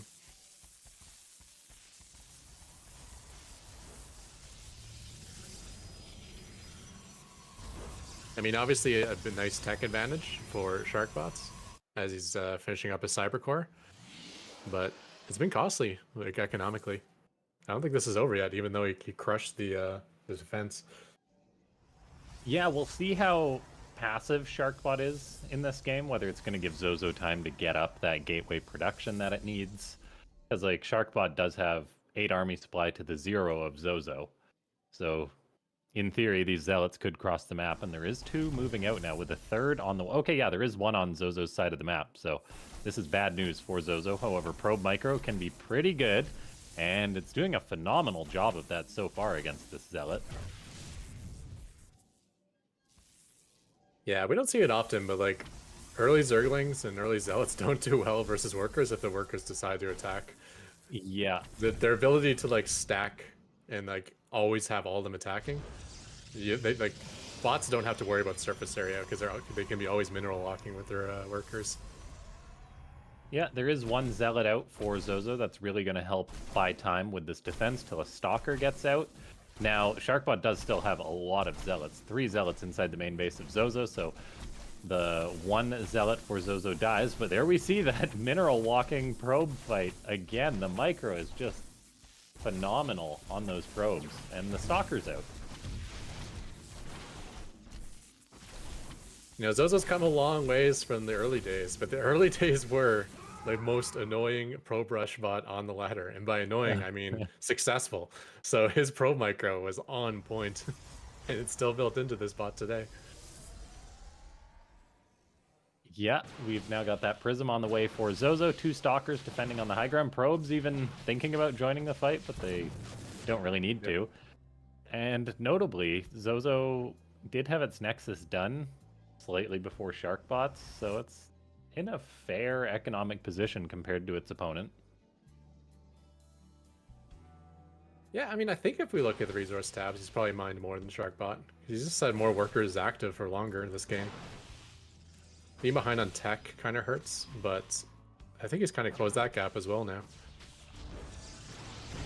And Sharkbot getting into Stalkers caught in the corner there was not able to escape.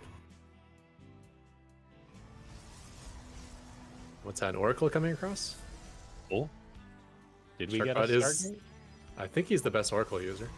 It is, yeah. Or it never made a Stargate though. Is it a hallucinated Oracle or something? Or no, it's a Prism maybe.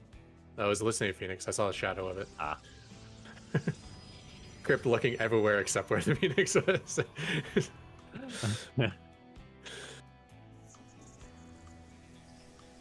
Dodging the observer. Okay, so yeah, time for Zozo's aggression. Does have the Warp Prism to do some dancing with, maybe an offensive Warp in. And Robo Facility is actually a little exposed. If that goes down, that'll be a big deal. Oh, that Immortal popping out. Yeah, just the right time. Okay, time to stop dancing, time to go home. Yeah. Oh my gosh, I it's mean, actually doing working. a beautiful, beautiful job baiting the shots out of Sharkbot. Oh my gosh, bots are ridiculous. And then what's impressive about that is like it's kind of like luck or intuition because we don't know when the enemy's shooting. We don't have that information. Really? Okay, cool. So we can't like see like the lasers coming across and then pick up the unit. We just got to pick up the unit and hope that that's the right timing to pick up the unit.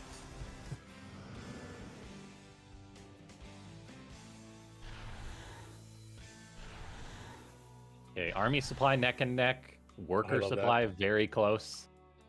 War Prison's faster than the Yeah. immortal, so he's like hopping the immortal turn. Just giving him a little boost. It's like Unfortunately, Luke and this, Grogu. this attack is not going well for.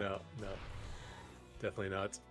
And this is like obviously the big disadvantage of Zozo not having as much time, having coded his bot in the macro world of the bot meta.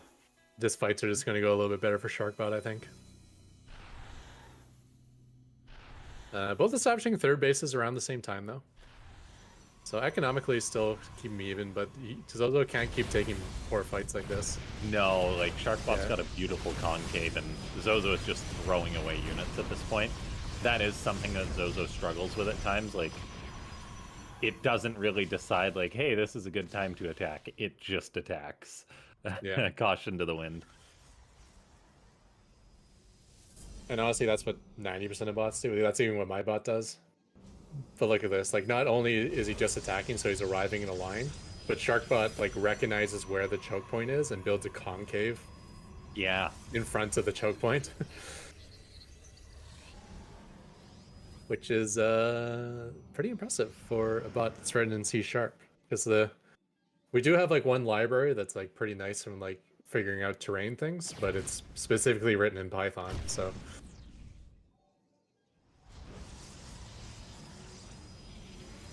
Looks like C# might have a similar library now.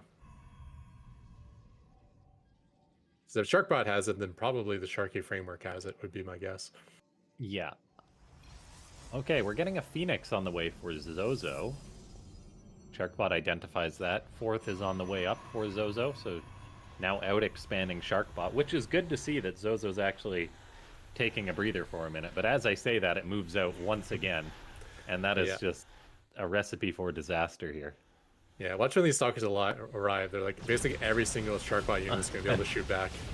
Although he does kind of walk into the choke point himself, so... Yeah. It's a slightly better fight, but it still is like 2-1 in terms of unit size, so... So much here. Yeah, so it makes me wonder if Zozo keeps tabs on the army size of the opponent. Because even like just the units he's seen of Sharkbots, I don't think that attack made sense, right? If he just remembers, like, oh, he still had 4 Immortals and 10 Stalkers, like, you don't have enough to fight that yet. Okay, we're getting a Fleet Beacon on the way for Zozo, so potentially Tempest down the line.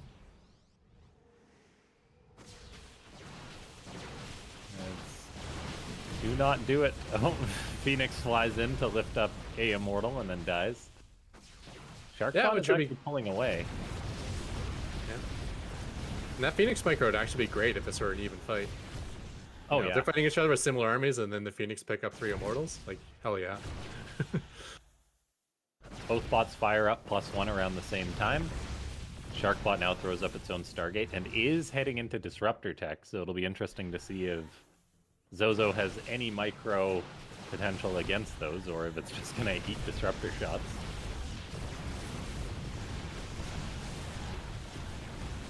Yeah, still nice Prism micro out of, actually out of both bots, as I say that. Like, Zozo's trading surprisingly even for being, like, down 3-1 or whatever it is. And he does have a larger economy. If he can just, like, keep Sharkbot here distracted. Like, I don't know how he's doing this somewhat evenly, but if he can keep doing that... Okay, that was not even. He just got crushed in that attack. Loses an Immortal there. That definitely hurts. Honestly, it didn't even make sense that that was even, so it was expected that it wasn't going to keep working. Hey, we get a... Yeah, is he going to get to 2 Immortals here if he's lucky? Oh, yeah, the Phoenix. Oh, Sharkbot's not going to unload. Yeah, that's big. Fourth Fate does go down for Sharkbot, however. And we do have Disruptors in the mix as well. Yeah, we are finally getting a Twilight on the way for Zozo. The Stargate hasn't been used. Sorry, I think the Disruptor tried to shoot a ball through the destructible rocks and blew up half of his own army. He was standing against the rock, shot out a ball, and the ball didn't go anywhere. So he just the first Oh, disruptor man. killed a bunch of stuff, including himself. Oh, I think we're going back to see it. Oh, yeah. Okay, yeah, because I actually missed that part in my. I don't know. I saw something explode in the back, so I think that's what it was. Yeah, there definitely was less Protoss units afterwards for Sharkbot. So Wait, there let's is see. only one disruptor. Okay, I definitely saw wrong, but something died in the back. Oh, there's the Nova. Yeah, he did. Yeah. You didn't. Killed Okay, it. you only killed like one stalker. But yeah, something went weird with the disruptor ball there for sure. Luckily, for- Sharkbot is good at dodging his own disruptor balls as well. So one of those things that you don't think of as a bot author is like, am I going Yeah. to destroy myself? But Sharkbot has code to dodge his own Yeah. balls. I cast a game the other day. It was -0. Definitely killed some of its own units with a disruptor. So it happens. It's not an easy thing. Thank you for rewinding there, Crypt. That was good to see. Yeah, disruptor can't is not incapable of destroying itself. Is it? See, now that wasn't the most logical No. disruptor usage there by Sharkbot, kind of throwing away. Well, I feel like it was trying to like match the walking of the stalkers, but since the stalkers were walking forward, the disruptor moved forward. That's the only thing I can think of. Or maybe some generic code. Oh my gosh, what is going on? Yeah, like maybe I think maybe the disruptor balls are trying to retreat or something. yeah, disruptor balls are units, right? So if you have some generic code to like kite backwards with units, you might have been trying to like kite backwards with disruptor ball.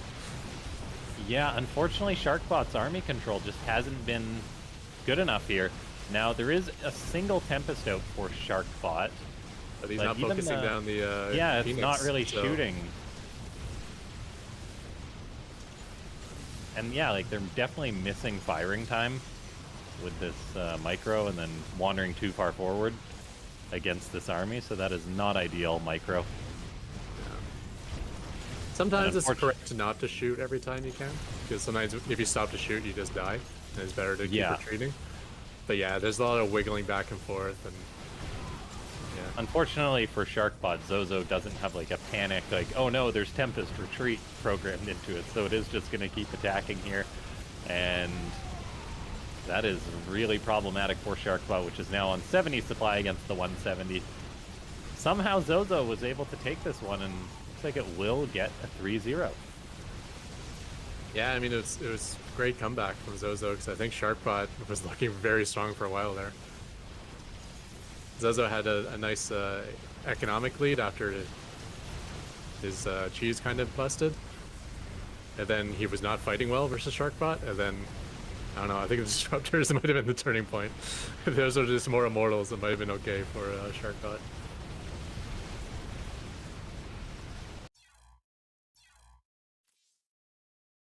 Yeah, GG there. Like, that was some fun games and a really nice comeback. I think if Sharkbot had better unit control there and the disruptors just not effective for him really. But yeah. Yeah, I mean, the Disruptors might have actually got him back into the game if they just did what they were supposed to, I Yeah. guess. Because they were launching the ball. Like, they knew what they're launching at the correct time and heading towards the target. Just as they approach the target, they're like, screw that, I'm out of here. Yeah. And I don't know. Yeah, it really did look like they were trying to retreat. Yeah.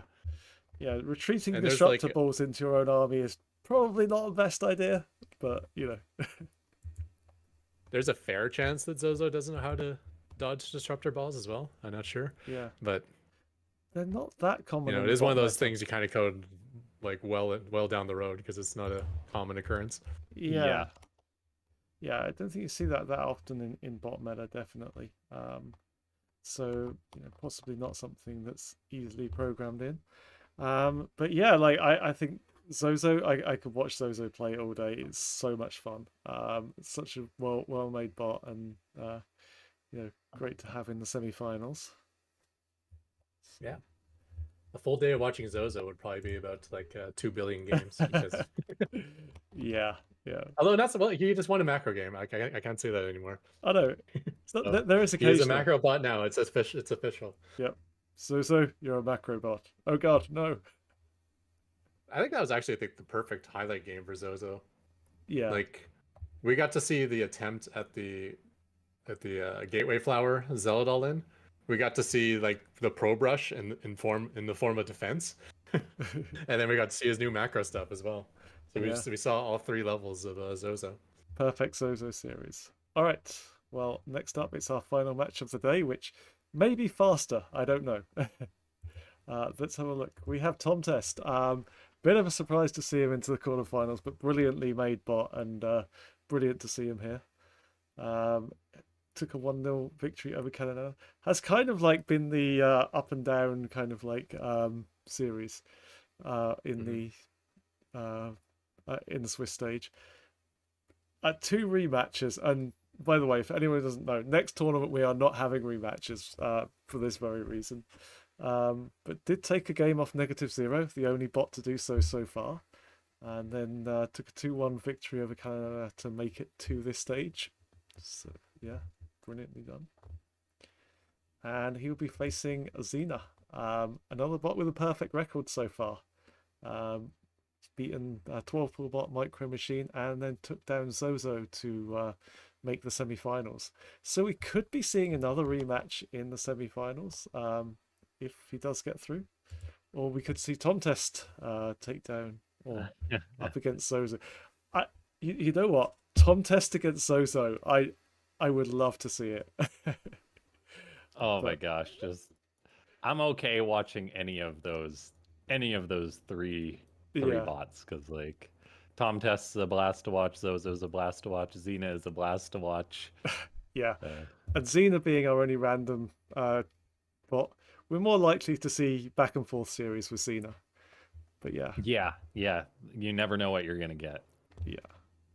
All right. So I'm looking into like all possible futures here, doing my own Doctor Strange, and I see a world like, okay, I'll put it this way: like when I look at the list of all the bots that made the quarterfinals, I feel like Tom Test is probably at the bottom, but I think it's like Xena is like a perfect draw for him.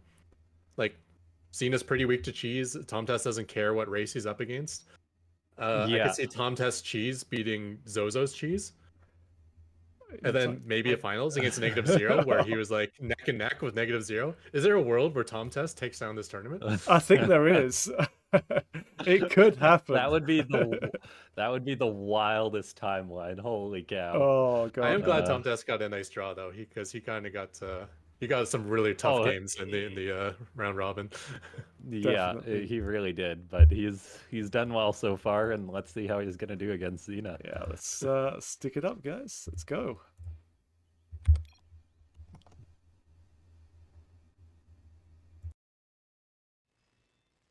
Even Eris has had some weakness to cheese. Anyways, flying down in the bottom right, the man we're talking about right here, it is Tom Test, the red Terran. And in the top left, spawning as Zerg this time, we have the random bot. It is Xena. Only random bot in this tournament. We do have some authors who do have random bots, but you usually want to bring your best bot to the tournament, and oftentimes like one particular race might be stronger than the random, so people choose to bring particular races. But Tier, for instance, Shark bots, they both have random bots options. Yeah, Xena is really impressive with how good it is for how many builds and all 3 races. Like it's phenomenal. Yeah. Yeah, he's the very much the equivalent of a human random player. You know, when you have a race or a matchup that you're not so good at, just cheese. And then and then say the macro games for the matchups you're really strong in. Because it's really hard to master like all the intricacies of 9 different matchups.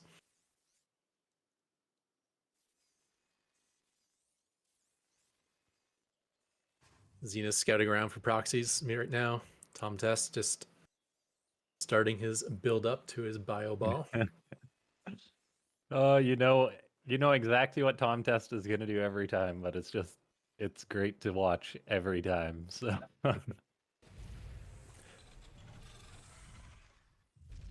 Does get his wall complete prior to the 2-minute mark. That's interesting to know. In case anyone wants to 12 pool him, I guess. But other than that, I think that wall's up more or less in time for everything. Gateway's a little bit further away from the ramp this time, which does mean they won't get scouted as easily, but it also means, you know, most of his production's about 10 seconds further away from the front line. Yeah, Xena, it also said in its chat tag that it was going burrowed roach, I believe, but we have seen Tom Test can scan, and it has enough bio power that it can actually just one-shot roaches, kind of. So that's Yeah, gonna and be we got really to interesting. see a lot of Tom Test versus Kenny Nana too. And the other thing is, do you attack before he has burrow roaches, right? It takes a while to get Yeah. up to burrow and roach, especially if you're going for tunneling claws as well, which takes you know, layers. But yeah, I think burrow and roach are both hatchery tech, so depending on how fast you want to rush it. Roach Warren is already down, and the second gas geyser, so I think he will be rushing it.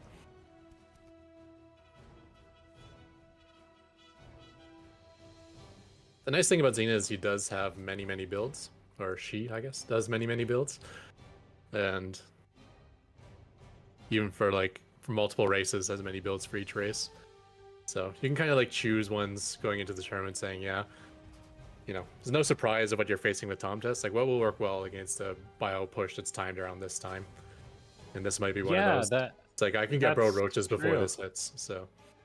I did check Xena's page, and it hasn't been updated since 2024, so I'm not sure if the bot authors would have tweaked it to prioritize builds or anything like that. So Yeah, but I mean, sometimes it's not even a code change, right? It's just changing some data in a file of like, what do I use against each opponent ID? Like, I don't know. Because I've definitely seen Serena do that in past tournaments where he'll just pick builds he think will work against the bots he's facing. right. Especially if it's like, okay, it's Eris, I'm going to be like super greedy. You know, if it's an all-in, if it's Zozo, I'm just going to be, you know, building a ton of units in the early game. Yeah. And unfortunately, I feel like that's what we're seeing here. That's a lot of roaches, so... Oh, it's so many roaches. The power of speed mining and 2-base Zerg, it is.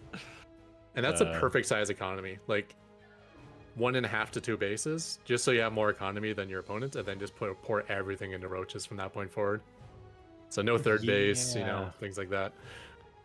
Depending how this goes, Tom Test may be hoping that Xena draws like Terran or oh please don't be Zerg, please don't be Zerg. Oh, it's Zerg. I mean, great attack angle so far for Tom Test though, because Xena, I think the pathing on Interloper here messed with it a little bit. But these roaches, they are just burrowing. Will we see a scan from Tom Test to kill these off or not? Overlord does go down. Now the sandwich. Yeah, but Tom Test still soldiers forward, and Xena is Yep. supply blocked. The roach production has now paused. No scan has been dropped by Tom Test yet. I'm curious to see if we'll get one of those put down or not. The roaches are trading pretty well against the bio. There's a critical mass that they can actually sort of just keep trading against these units, and everything gets cleaned up just like that. And there's what, like 33 roaches on the map or something like that Yeah. right now? Can we see the units lost? I want to know how many roaches died in that fight. Okay, just the 3. first 3 before Burrow finished. Yeah. That was actually really smart burrow, Micah. I noticed he was actually burrowing full health roaches as well, which sounds dumb, but it was actually making sense in the context of like, okay, I'm gonna have one roach arriving against a giant bio army. Let me just burrow Oh with my the other gosh. roaches, and we'll wait and fight That as is a team. so many roaches. Tom Test is trying to hold the line, but it is gonna have a very, very tough time. Invalid target. I wonder if that's because of the burrowed roaches or Yeah, definitely what. could be. And yeah, Tom Test never made an orbital, interestingly enough. So scanning was never an option here. Yeah.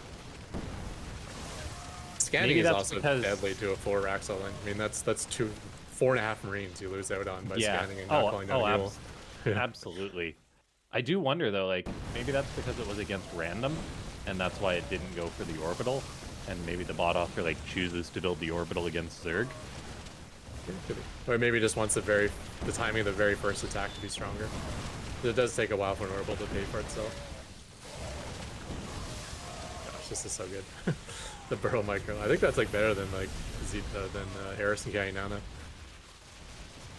Okay, yeah. The bot author says that it's a bug that they didn't make an orbital. Oh, okay. Okay, GG. Yeah, GG. Yeah, I mean, there's then. different ways of doing it. Some all-ins you don't make an orbital because you want your hit to be even stronger. And Yeah. then sometimes you get the orbital just over the free mules, and then there's an in-between one where you get the orbital and you immediately do a call down on the supply depot. Yeah. Because that way you like instantly get like 100 minerals basically by doing that. Whereas a mule you have to wait for a long time to get the resources and then spend it. Yeah. So yeah, there's variants of different all-ins. There's definitely like Reaper all-ins where you don't get an orbital. All right. Well, hopefully we'll get some different games coming up because Xena is not always going to spawn as Zerg. Unfortunately, I No. can tell you for the next game, he is. Oh no. All right. Yeah, but that was just I can't even envision a better blind counter than Yeah. burrow roaches on a 2-base economy. Like that's like absolutely perfect to beat Tom Test. All right. Let's take a look at it anyway.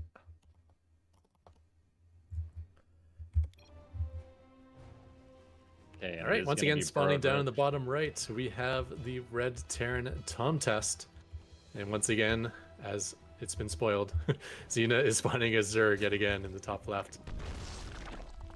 Yeah, interestingly enough, we see the win rates for that build. Like it's a positive win rate for Xena, but it's 43-20. So Tom Test does win like 1 out of 3 games with Xena going this build. Interesting.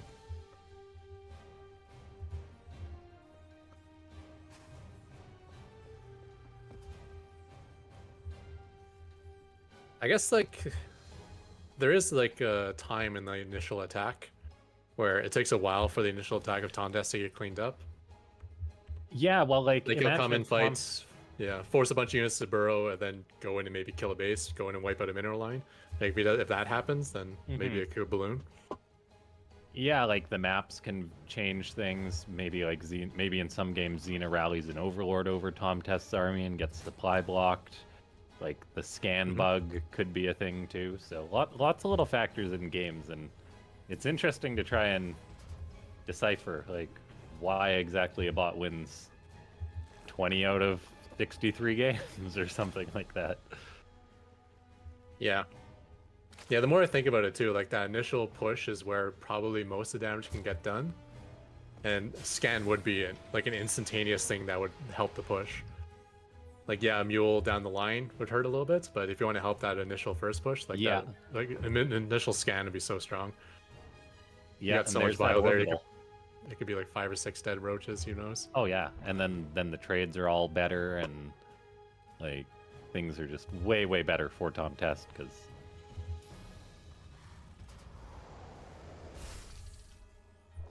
Yeah.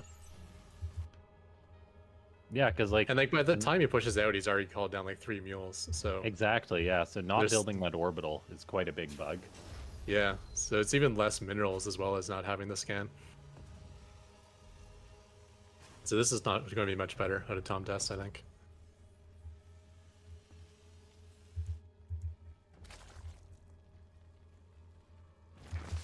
Meanwhile, just drone out of Xena, Yep. which is perfect.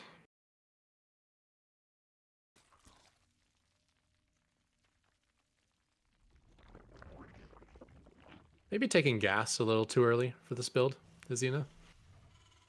But other than that, there's not much I would change. I do like the fact that it's just pure dronage up until this point.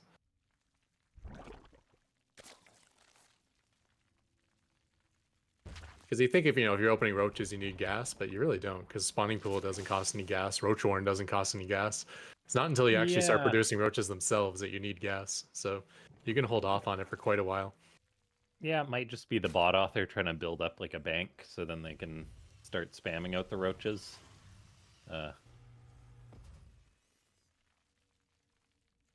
Because they do go for a 3rd extractor, so like they do want to mine lots of gas to make all these roaches. Because I guess speed mining just means you need more gas than like in a regular match. Yeah, I mean, eventually you do need a lot of gas, but I was thinking, you get the hatchery down maybe a little bit quicker. Just timing things in the right order can often make a big difference in StarCraft 2. So the roach production has begun, as has Burrow. Okay. This is just like two giant armies going to be clashing, and we'll see whether Tom Test can come out on top. The pathing can like the maps can really change things, because we'll see whether like Xena's moved out on the map very much by the time the first fight happens. The ramp, Tom Test trying to push up that ramp could very well hurt it. I think I see my change here. Remember how he used to wait until combat shield was done before he attacked? Now he's pushing out and trying to arrive as combat shield finishes.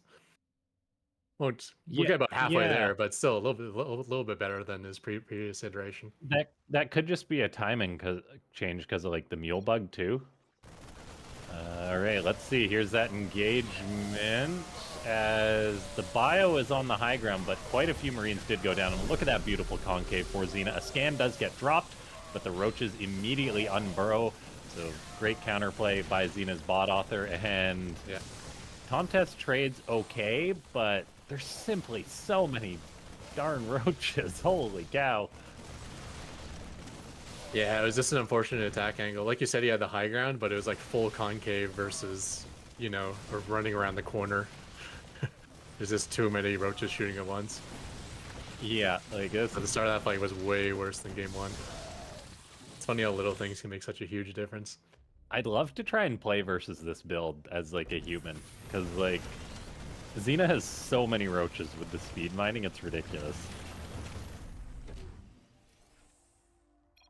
Yeah, I'm surprised we haven't seen it much in the versus human meta, I guess. You know, we had some GM players come in to kind of like help Rasper against humans. They're like, oh, and you gotta go Link Bailing against Terran and stuff. I'm like, it's like these GM players don't know how good Pro Roach is when it comes to the bot meta. Okay, Xena trying to crash the ramp once again. Tom Test has a nice concave SCVs being pulled off the line. So many of these roaches are burrowed. Tom Test is getting close to a scan. It's 2 energy away. Will we see that get dropped, or will it be a mule? And there's the scan and then the immediate unburrow. Oh my god. It's like, do you want to scan there? Like, are you sure? If you press that button, I'm gonna unburrow. You may not want to. You brought this on yourself. Yeah, maybe Tom Test needs to like half scan Xena's army or something, so it only unburrows half the roaches. Oh, you just use that no matter what. It's either wait for the unburrow or force them to burrow. This is such a strong build from Xena. Holy cow. Yeah. Yeah, like I said, I think it's a perfect counter to Tom Test timing. Oh god, so many roaches. It's giving me nightmares. Gonna have dreams about waves of roaches. Horrible numbers of roaches there. Oh god. But yeah, no. Like, the pure timing on that, it's like, I want to know how many roaches Xena can get by like the 5-minute mark with that build. Like, it is so many. It's just insane. Yeah. I don't know how you even beat that with a human player with that many roaches. It's just crazy. But, yeah, I mean, I guess scout it, tank, bunker, prey. I feel a lot of the preying is doing a lot of the work there, but you know. Yeah, I know. Like, against like those mass roach max outs or even earlier timings, even like 130 supply timings, there really is no way to beat it in the open field as Terran. You got to take a defensive stance. There's got to be walls and bunkers and tanks and stuff like that, and probably marauders in your army as well if you're just going for normal marine stuff.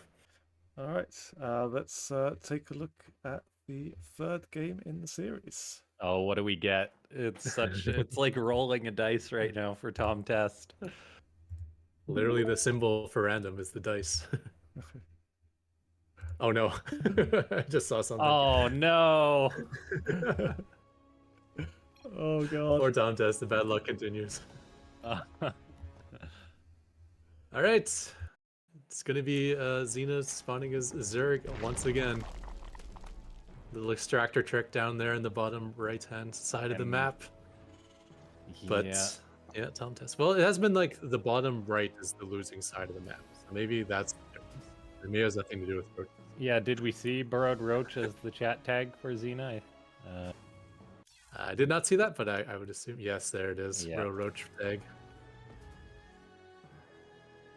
Now, I don't know how like random functions as far as like setting up a bot. Does it function just like the random ladder? Like as a bot author, you can't determine what race you're gonna roll, or Yeah, exactly the same. okay, Well, I mean, random kind of is a race. So you roll Yeah. as random, then random will assign you a race when the game starts. right? Yeah, there's Xena. As much as he probably wanted this to happen, he didn't have any control over this happening. Okay. I don't know. Tom Xena, I testing, bet no. Xena has some strong counters to this, and with the other races too. Yeah, definitely. Their build selection is pretty strong. Tom test saying not like this. Yeah, even having like two builds on your bot can make a difference. Like maybe have like a proxy marine all in, or maybe have a, you know, a build where you only build two barracks but go up to starport and involve other units. I don't know. Just like if you just have like 3 different one base cheeses or something that shoot at different times, that is much less easy to be like blind countered by your opponent. Yeah. Tom test, unfortunately, or I guess they just might not have had time. There wasn't an update pushed on the ladder anyway, so it's the same Tom test as we saw in the earlier rounds, I think, and so nothing special to save it. Oh, no orbital again, someone says. Yeah, no orbital from Tom test.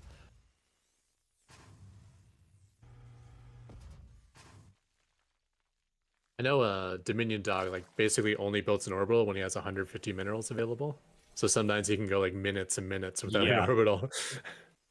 Yeah, I think it's Tom really Test important to prioritize that as soon as the barracks completes. It should be like your #1 priority of minerals.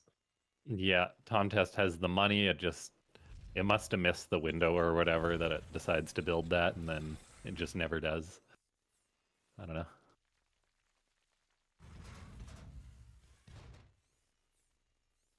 Well, he might hit 150. He's getting close. 135? Nope.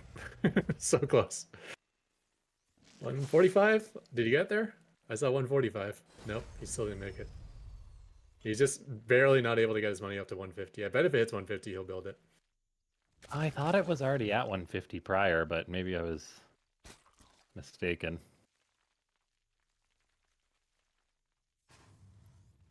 Yeah, maybe not then. I feel like he may have updated between.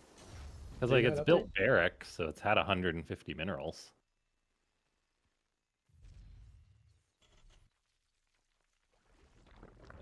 So I feel like Tom Test is moving out earlier. Maybe it's just all in my head, but I feel like he did something. He updated his bot since the round robin.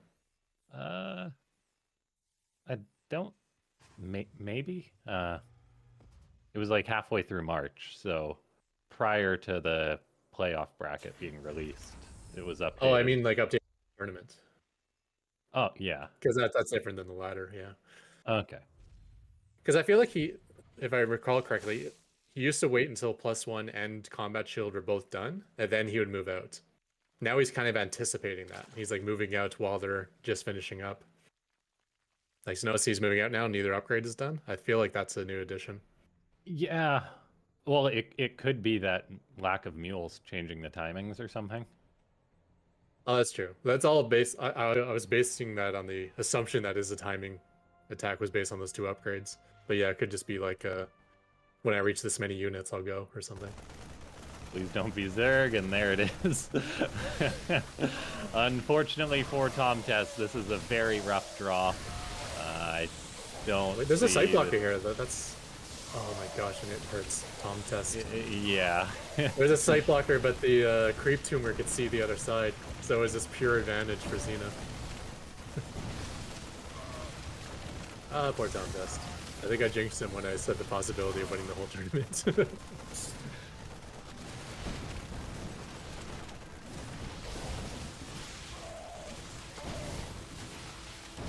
Yeah, you might have jinxed him a little bit, but that is just such a tough draw because like we could have had Tom Test winning 3 games in a row if Xena rolled Terran or Protoss potentially. So really quite rough.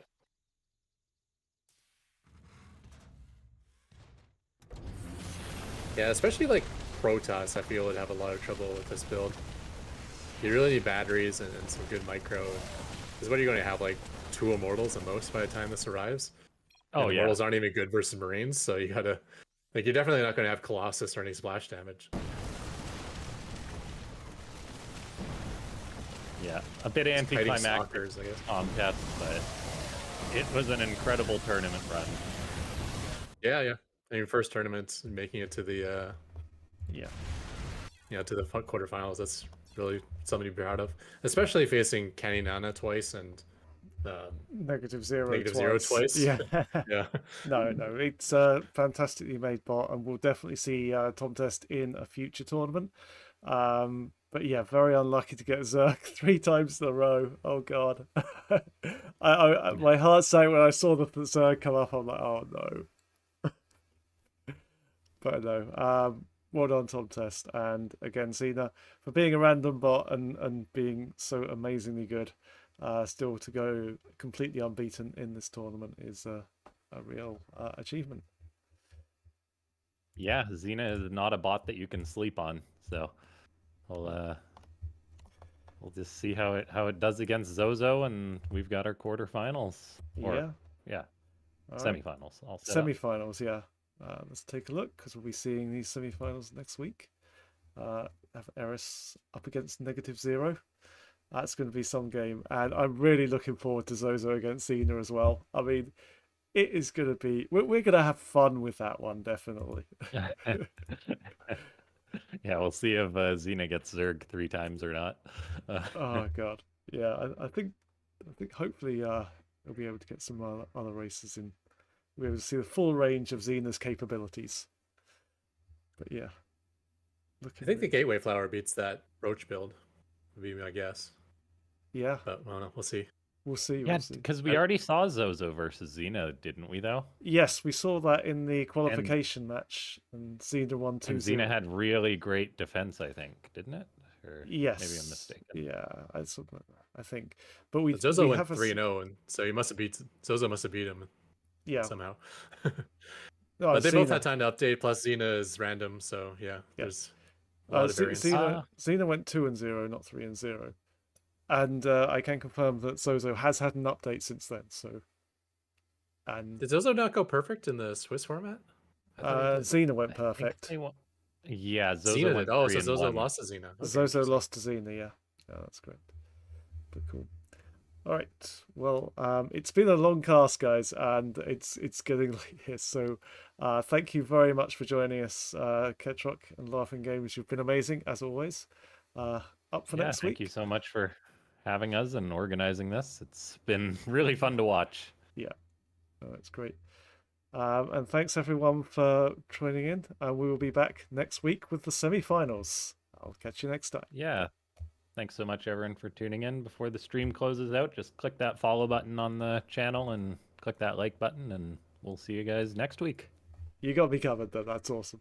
Thanks, guys.